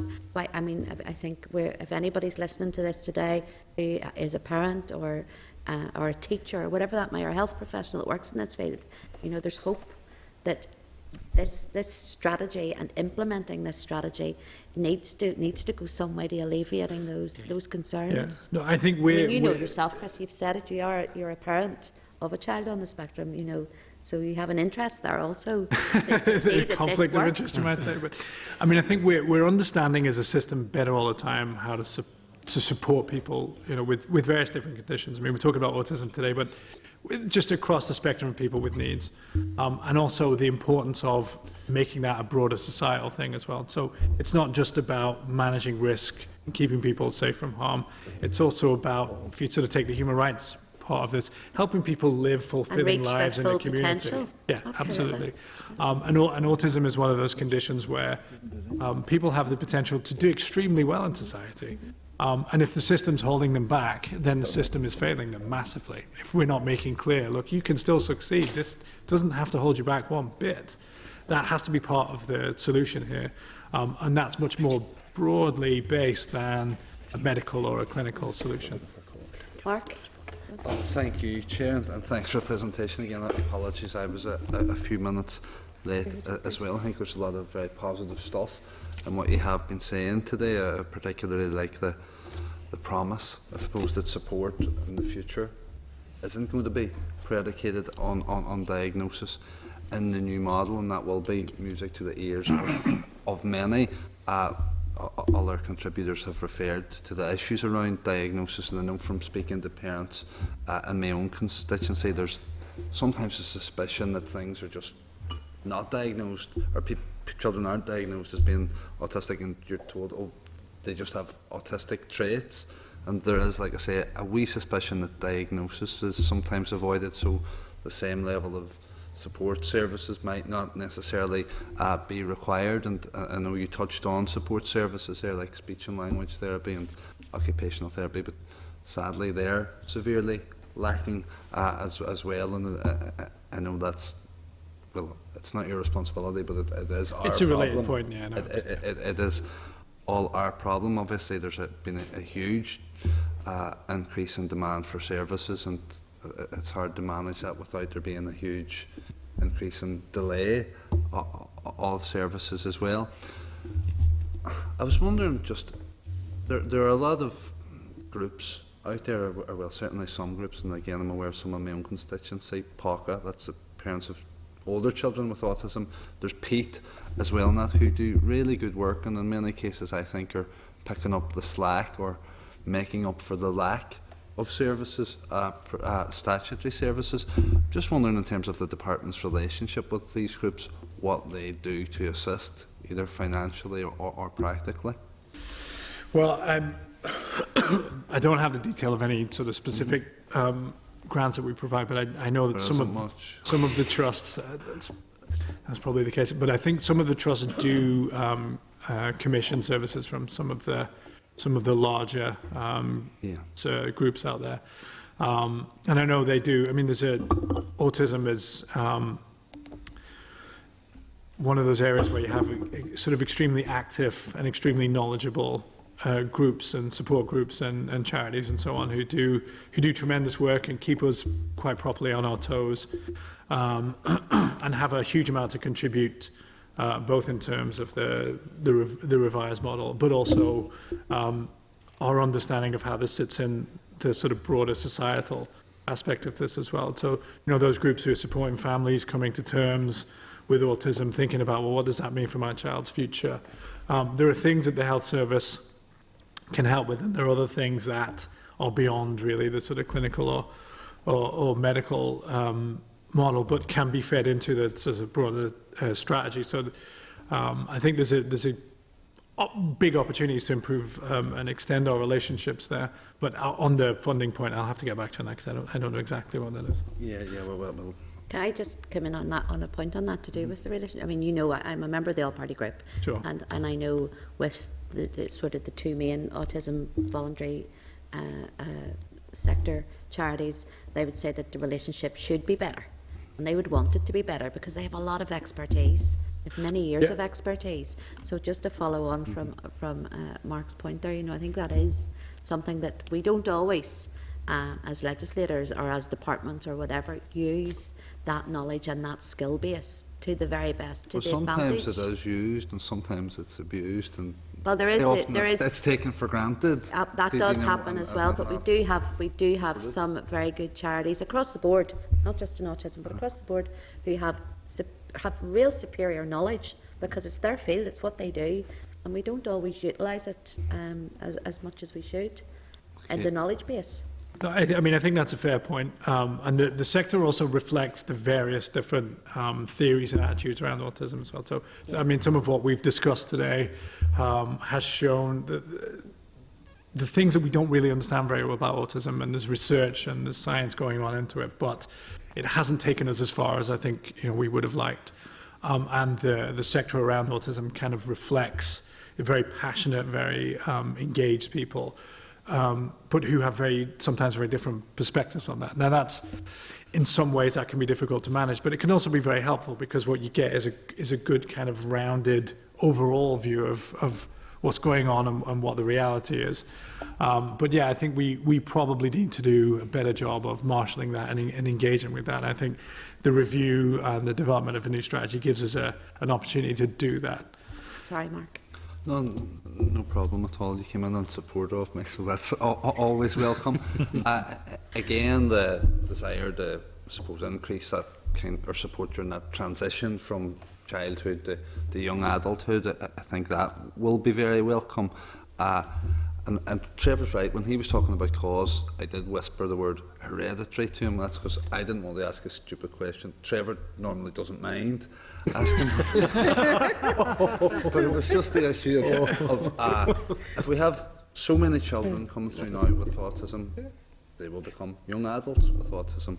With autism can and do lead normal and fulfilling and fulfilled lives and will become parents in many instances. What is the situation with autistic parents? Are they more likely to have autistic children? And what support is provided for parents with autism as well as parents of children with autism? Well, I mean, keep me right here on it. I don't think there are specific parenting services in the system. There are supports for adults with autism, but not. Yeah, but it's my because we could be sitting on a time bomb. In terms of, I think the truth is, people don't really understand autism that well as a condition and what causes it. So, if you subscribe to the view that's genetic, then obviously it's hereditary. And then it's not that surprising, the chances increase if someone has autism that their children will have autism.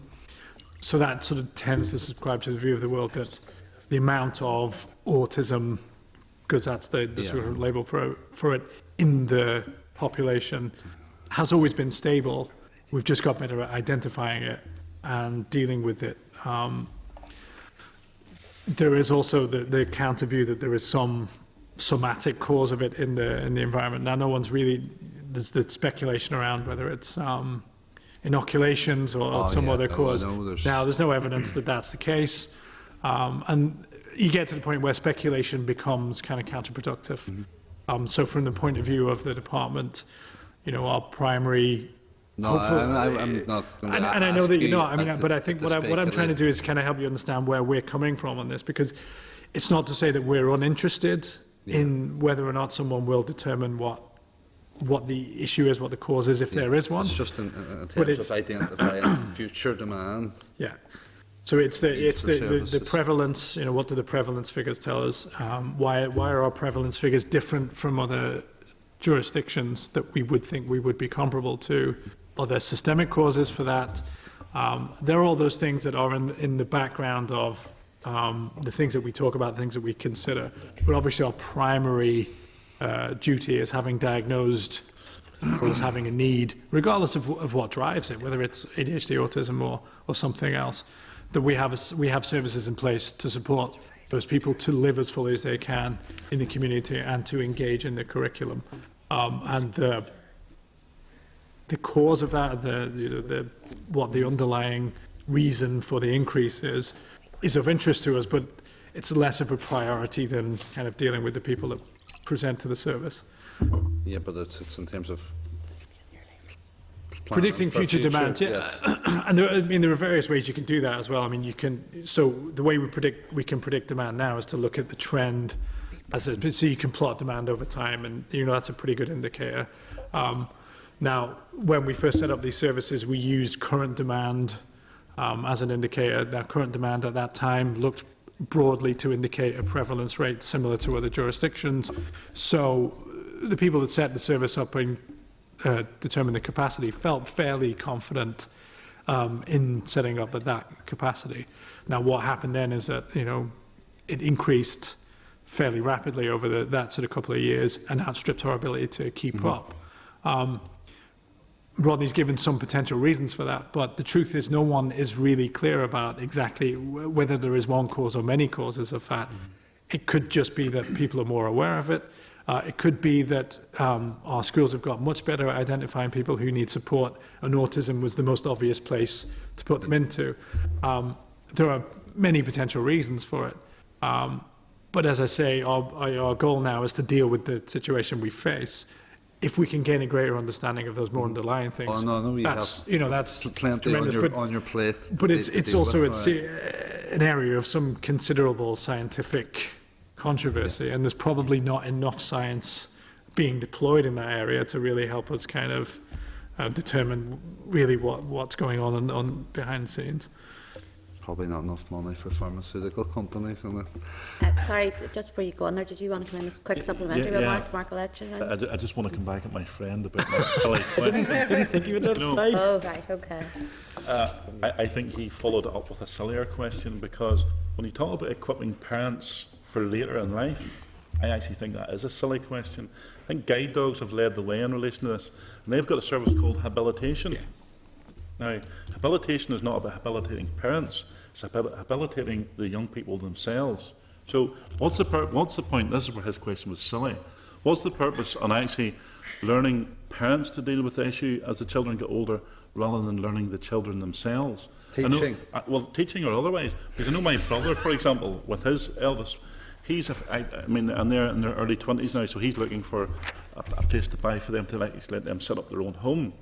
So is whenever he's no longer about that, he knows that he's passing on in full knowledge that they're equipped or habilitated to look after themselves. And I think that's the key. Rather than actually giving the capacity to parents, we need to capacitate the young people themselves. I think that was Mark's point, was part of that, though. Was it? No, I have to get dig up somewhere. Let's not, because we've had a really good health committee. Stop digging, that's what I'd say. Just in terms of the 35 additional staff places that have derived from the previous minister's announcement around the £2 million, and you said 25 of those places had been filled, and there's still 10 to be filled. At the end of this month, we are hoping that. But is that 35? Was there a geographical spread of that across the trusts, and if so, where is there a spread of the posts yet to be filled, or is there one particular trust or area that's had more difficulty recruiting? So the resources are always split on a population capitation basis, but in essence, what that means is that each trust will have roughly in and around 8 additional staff. And there is some variation in those trusts who have appointed more staff than others. But I can reassure you that all of the trusts are actively seeking to recruit to those posts. And we get from the trusts a report every month that tells us the progress that they're making. And so far, all of the 5 trusts are signalling, as was our requirement, that all of those posts will be filled by April or shortly thereafter. And so far, it looks like steady progress has been made. I'm hoping that when we see our December report, that we'll see another step progress in that. Okay, I'm just going to take a leaf out of Jerry's book finally. Chair, you've changed and get a wee bit parochial. So you're confident that the Western Trust are making sufficient progress in this regard, and I wonder if you've the waiting list figures for the Western Trust there as well. I just give me a second and I look at the Western Trust figures for you. I do have them in the papers. Don't panic, but I'll conclude almost before you get me the answer then. And like I say, most of what you've brought here is extremely positive, and it is good to hear, but parents out there as well might be a bit sort of take it with a pinch of salt. We have been here before. They have had, I mean, the National Autistic Society actually launched a report called Broken Promises. So I think it's vitally important that these words are matched with action. Absolutely, yeah. So in relation to the Western Trust, in terms of the numbers that are waiting greater than 13 weeks, that's 331. Okay, no. Thank you. Thanks, man. Thanks. Okay, members, I think that's... sorry, Robbie, I just said just quickly... just said to Paula to be very quick, and she... So, okay, and you can be as brief as this, and I'm sorry, you may have covered this whilst I was out, okay? I'm coming from a slight position of ignorance. What do adult support services look like presently? And in terms of a review of adult services, what are they likely to look like in an improved setting? Can I cover that? Yeah. So each of the trusts received additional funding over the last couple of years to set up adult-specific support services. Most of the trusts have set up single points of entry, and what that in essence means is that adults with autism can go to these centres and receive a wide range of support with practical living issues. Is it like upskilling? It's a wee bit of that, but they also have a diagnostic service. And so that means that some adults who have not received a diagnosis will be referred to the adult service in order to get a diagnosis. I suppose traditionally and perhaps historically, an awful lot of people who were undiagnosed would have received support from mental health services, or indeed some disability services, adult disability services. What's different now is that there is a specific team set up in each of the 5 trusts who can make that diagnosis. They're really small, and there is probably there is no doubt that additional investment will be needed to support those teams, particularly when you think about, the next generation of children and young people who will progress into adulthood, albeit that our objective is to try to help as many of those children and young people to live as independent lives as possible. And as indicated earlier on, part of the new model is also considering how we support earlier diagnosis, earlier support, and support young people into adulthood so that they can live independently, and consideration being given as to whether we should be bringing together the children's autism and the adult autism and some other related services together. But I'm emphasising the word consideration. Well, obviously, we need to work. We have a bit more work to do on that. Would that tie into the workforce upskilling and the workforce strategy you talked about? That would be part of that as well. That would be part of that. Which is fine. I appreciate your answer. And this is just a game where I'd like to keep the focus on. And I do agree with the early intervention. I absolutely do. But what we can't do is to take the eye off the ball with regard to those that are already there, needing the services at present and will not be diagnosed early because they've lived their experience up to that point, and those support services need to be robust. And just on that, you talked about the trust teams being quite small. Are they maxed out? Are they at capacity? Even I know they're young teams. Are they at capacity even now? They are. I don't have that data with me, but yes, they are certainly struggling to meet the need. There's small numbers being referred, but because there are only a couple of practitioners in each of those teams, they're absolutely struggling to keep pace with demand. We have committed ourselves, once we complete the piece of work that I described earlier in terms of the children, young people and young adults work, to review where we are with adult services. Okay. And so that's a next phase of our work that we hopefully will be undertaking shortly. Okay, Rhoda, thank you. Thank you, Chair. Thank you. Can I thank you both for your briefing this morning and taking the barrage of questions that you've had. It's been extremely interesting. And who knows what, I'd like to say we'll hopefully see you in the not too distant future. Keep wanting to say those things, but we'll be following it with interest. I think anyone who has been involved with this committee over the years, or to do with anything to do with the Autism APG, or even whenever the Act was introduced, will continue to follow the progress of the department. So thank you. Thank you very much. Okay. Cheers. Thank you. Okay. Folks, we only have this room until 1 o'clock, and then Justice Committee will have to come in. They have a stakeholder event, and we've been told we can use room 21, isn't that correct, after that? Hopefully we'll be finished before 1 o'clock. I'm just putting that out there. Wow. We have one more departmental briefing, but before we do that, I'm going to move to correspondence in case we lose a quorum. So remember, it's okay if we move straight into correspondence and then go back to the next briefing? Okay. So if I'll move you on to item number 7, which is, as I said, correspondence. There's 6 items, and you'll find those at items 7.2. Sorry, at 7.2 to 7.7 of the pack. Have members any comment, and are members are they content with the proposed actions as listed on the correspondence cover sheet at 7.1? Any? Yes? Agreed? Okay, you also agreed to note the remaining items? Yeah. Thank you. And also draw members' attentions to 3 items of correspondence which have been tabled and can be found at items 7.8 to 7.10 of your tabled papers. Are members content to note those items? Yeah. Agreed, thank you. Yep. And can I also advise members that any correspondence received up to and including the 25th of January will be emailed to you for information. After that date, the committee office will respond advising correspondence to write to the new committee once established. The members, okay? Just to make you aware of that. Okay, then we'll move back then to item number 6, which is a departmental briefing on the mutual recognition of professional qualifications.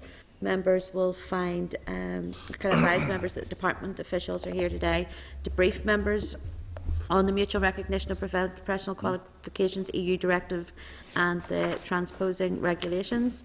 I refer members to item 6.1 for departmental correspondence outlining the background to the legislation, and to the departmental briefing paper at item 6.2 of the tabled papers. So can I welcome Peter Barber and Kieran McAteer, both from Workforce Policy Directorate. So over to you, gentlemen. Thank you, Chair. Just by way of introduction, I'm from the Workforce Policy Directorate, Assistant Director there, and colleague is Kieran McAteer, who is the lead on professional healthcare regulation policy for the department. With your permission, I'd like to give a few introductory remarks, just as by way of an overview of the MRPQ. I appreciate it rolls off the tongue, but hopefully we'll try to outline for members just what this has been seeking to address. First of all, basically the purpose of mutual recognition of professional qualifications is to make it easier for skilled professionals, including healthcare professionals, to work on a permanent or temporary basis across other member states of the EU. So the directive does cover much more than just healthcare professionals. Teachers, engineers, surveyors and all other regulated professions are covered, but the focus of today's discussion is clearly on the impact on healthcare professionals. It provides a framework for member states to assess and recognise professional qualifications obtained by individuals in another member state, and therefore facilitate the movement of individuals across the member states. Under the directive, the process of assessing and recognising qualifications is a duty of what's termed the competent authorities in each member state, and that is usually the professional regulator.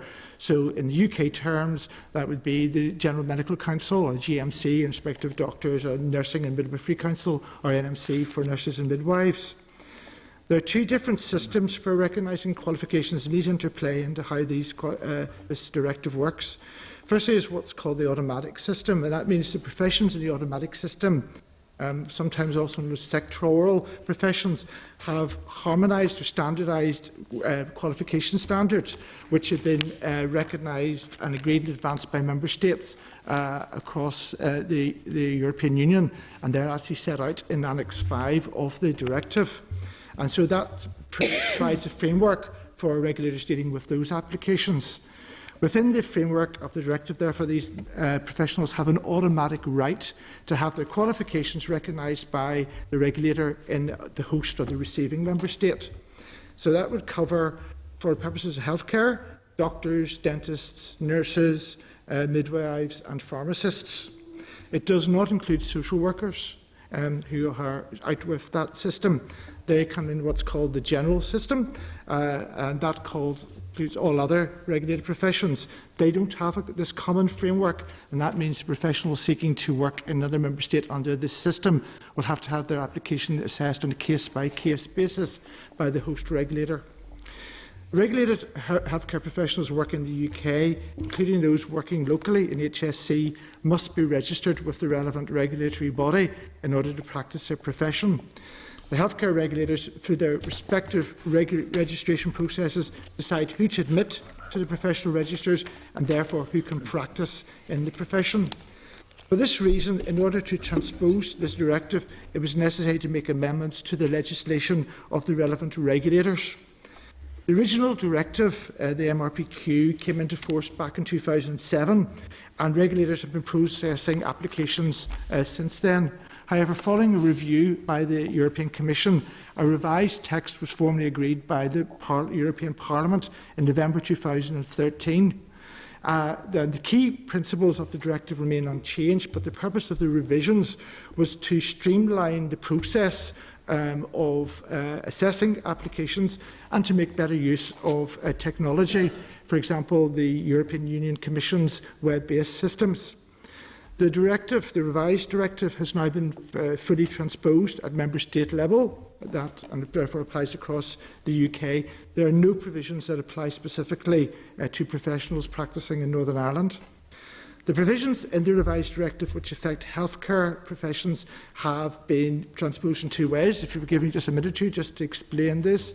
Firstly, the changes that apply to all professions, including healthcare professions, have been regulated through the general systems regulations. There are two key changes that come out of this. Firstly, there's the introduction of what's called an alert mechanism. And this is a provision imposing a requirement on member states to inform other member states if a professional on their regulatory system had been restricted in some way in terms of practice or prohibited from practice, even for a limited period of time. So that is the alert mechanism which is introduced through these changes. And secondly, there is the phased introduction of what's known as the European Professional Card, or EPC. Now, I want to touch on this a bit later, but just to explain that there are only 3 healthcare professions affected by what is going to be a phased introduction of the European Professional Card. And for the healthcare, that refers to physiotherapists, pharmacists, and also to nurses who provide care for adults. Secondly, the revised directive also makes a number of amendments which are specific to the sectoral professions, that's those that have the automatic recognition of their qualifications. And these changes really are to just establish or confirm minimum training requirements and also to clarify the process for recognising the qualifications. So those changes have been implemented through regulations led by the Department of Health with input from this department and the other devolved administrations. So these are really what's known as the DH regulations, and these did not come into force until the 18th of November 2016. There was a bit of delay by DH in getting through the process.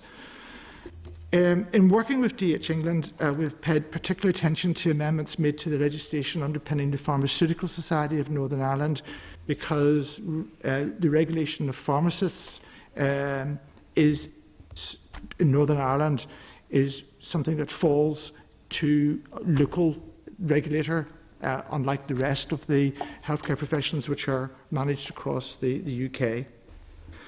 So, as well as updates to the minimum training requirements, the DH regulations have also set out in greater detail the legislative framework for some of the cross-cutting measures, in particular how the European Professional Card and the alert mechanism will operate. So it's really those technical arrangements to make that work. Just want to come back again to the European Professional Card. During the consultation, it was evident there was some concern amongst regulators regarding this new provision. Whilst the other measures were welcomed, the alert mechanism and the changes in recognition of qualifications were quite controversial. This one, which is really a form of electronic certificate, which is really being tested or trialled in a progressive way, was something that caused a degree of unease amongst certainly the regulators in the UK. What it does, it stores proof of the applicant's qualification and the other information needed to obtain recognition of their qualification in the other member state. Our regulator's concern was that it is the regulator in the home state that undertakes the verification of the documentation supporting the application, and that issues it then on to the through the EPC to the applicant, who then passes that to the receiving state or the host state.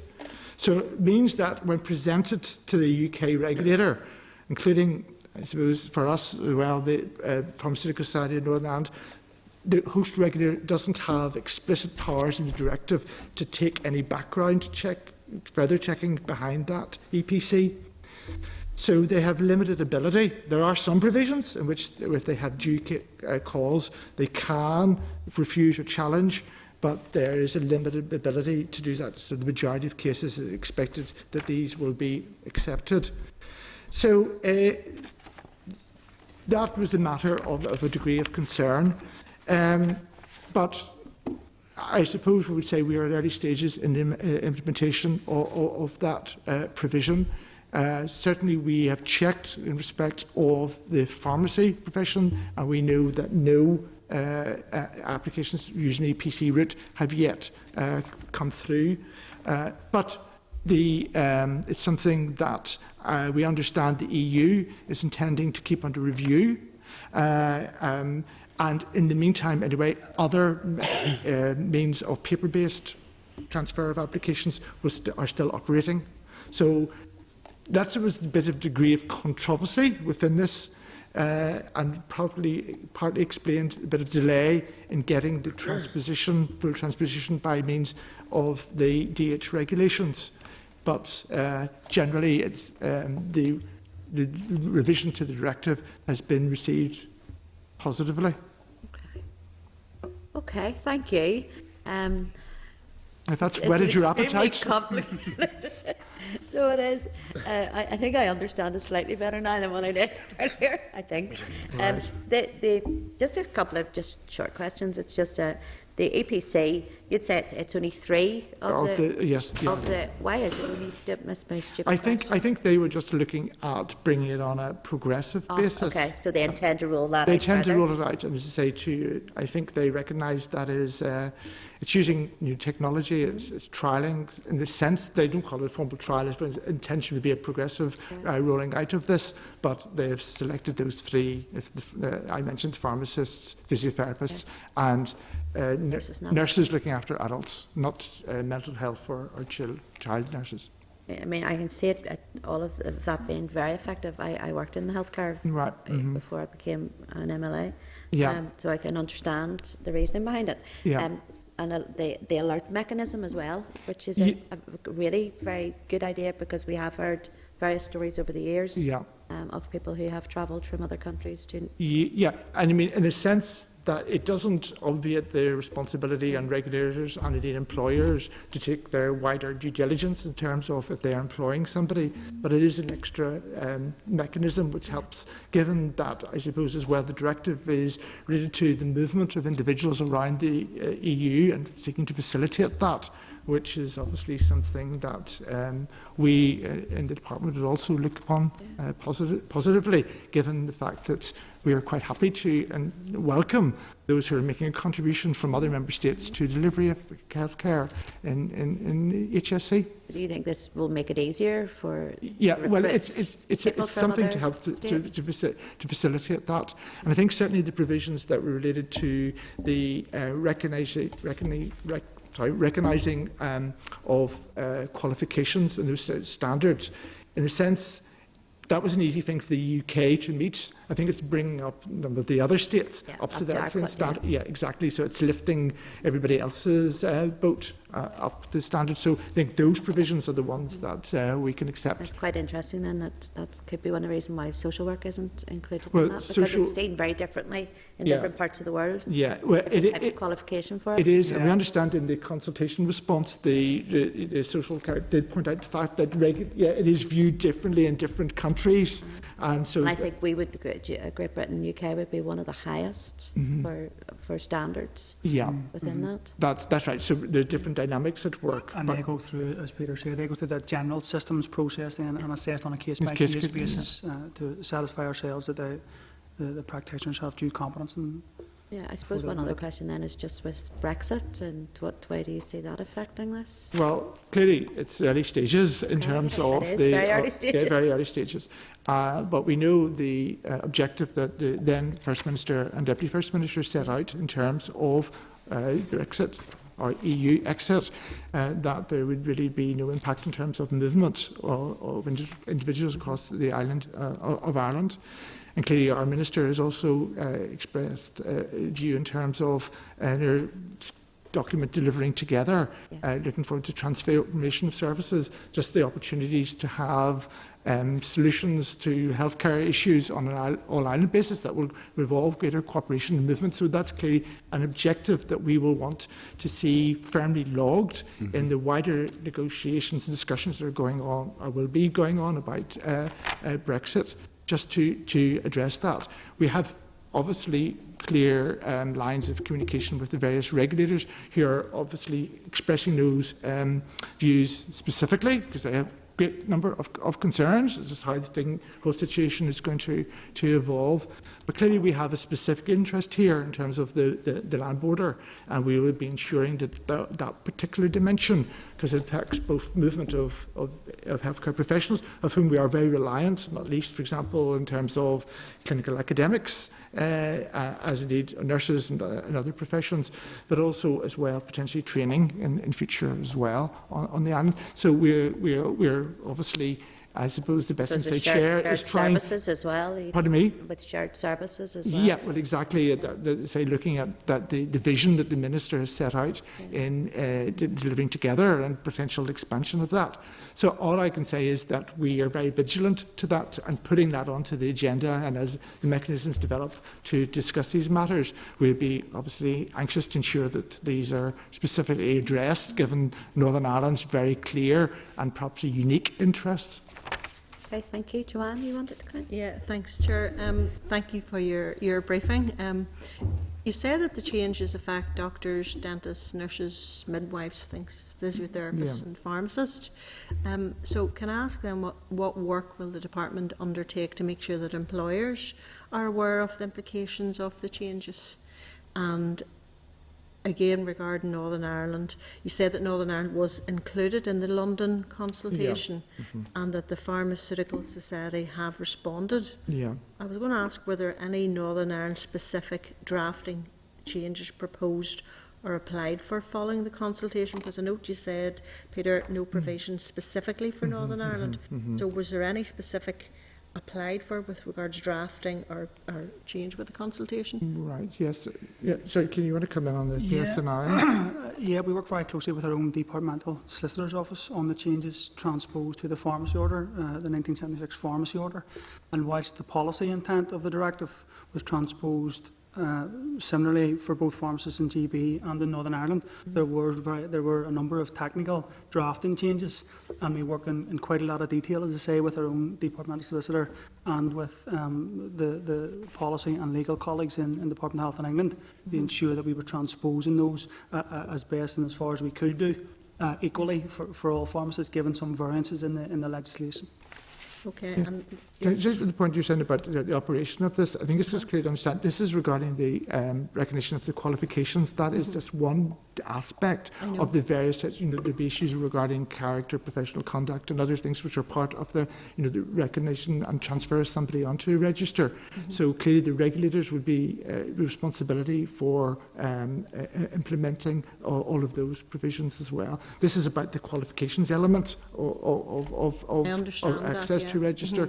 So I suppose to answer your question would be that we'd be expecting the regulators to work on this, and they have forums that have been discussing this in detail. Okay. The chair already touched on it, but just wanted maybe a wee bit more clarity, if you can give it. It was very difficult around Brexit. Yes. And you do say here that you continue to consider the potential implications for Brexit for free movement of healthcare professionals. Yeah. Does that mean that you're just thinking about it, or are you actively assessing the potential impact on our local health service? Well, clearly we have to sort of see what the Brexit or exit from the EU is going to mean in terms of the shape of that, and I think we all acknowledge that there's some light beginning to be shed on that, what exactly that will mean.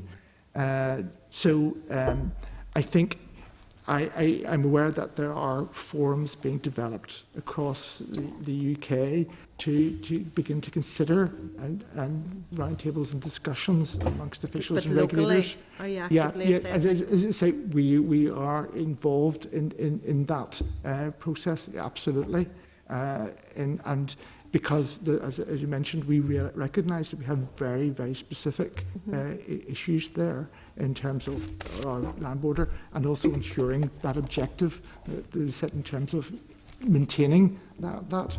So I would say at this point it's an ongoing and evolving and developing process, but it's very much up there in terms of recognition of something to be addressed.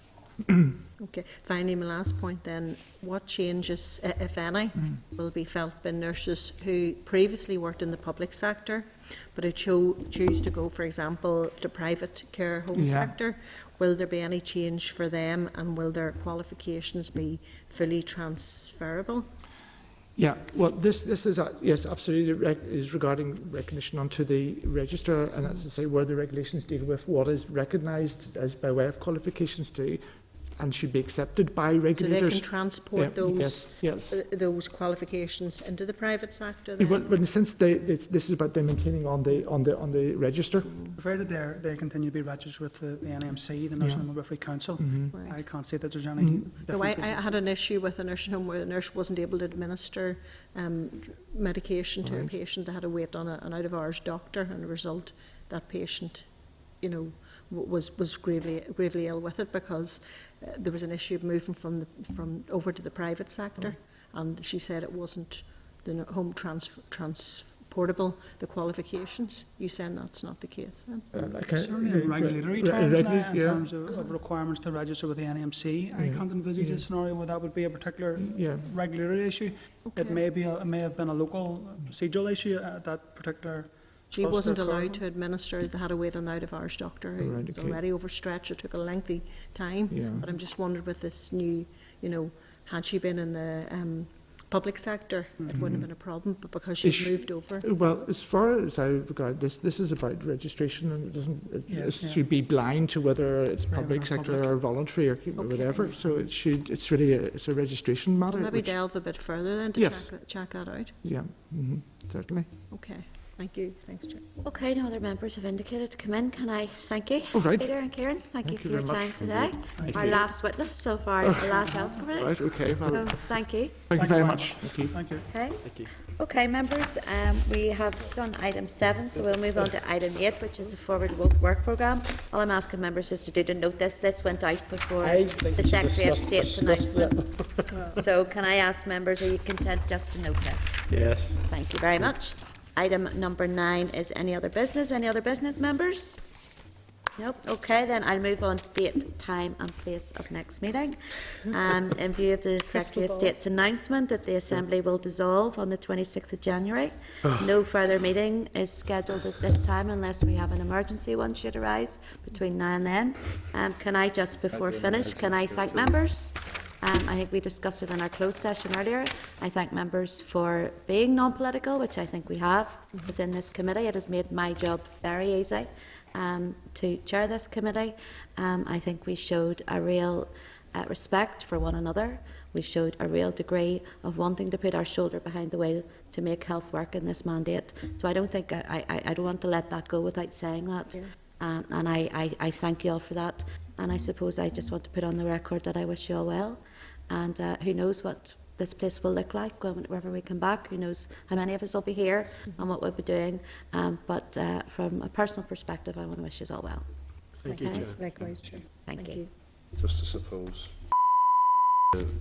acknowledge the role that you have played in chairing this committee.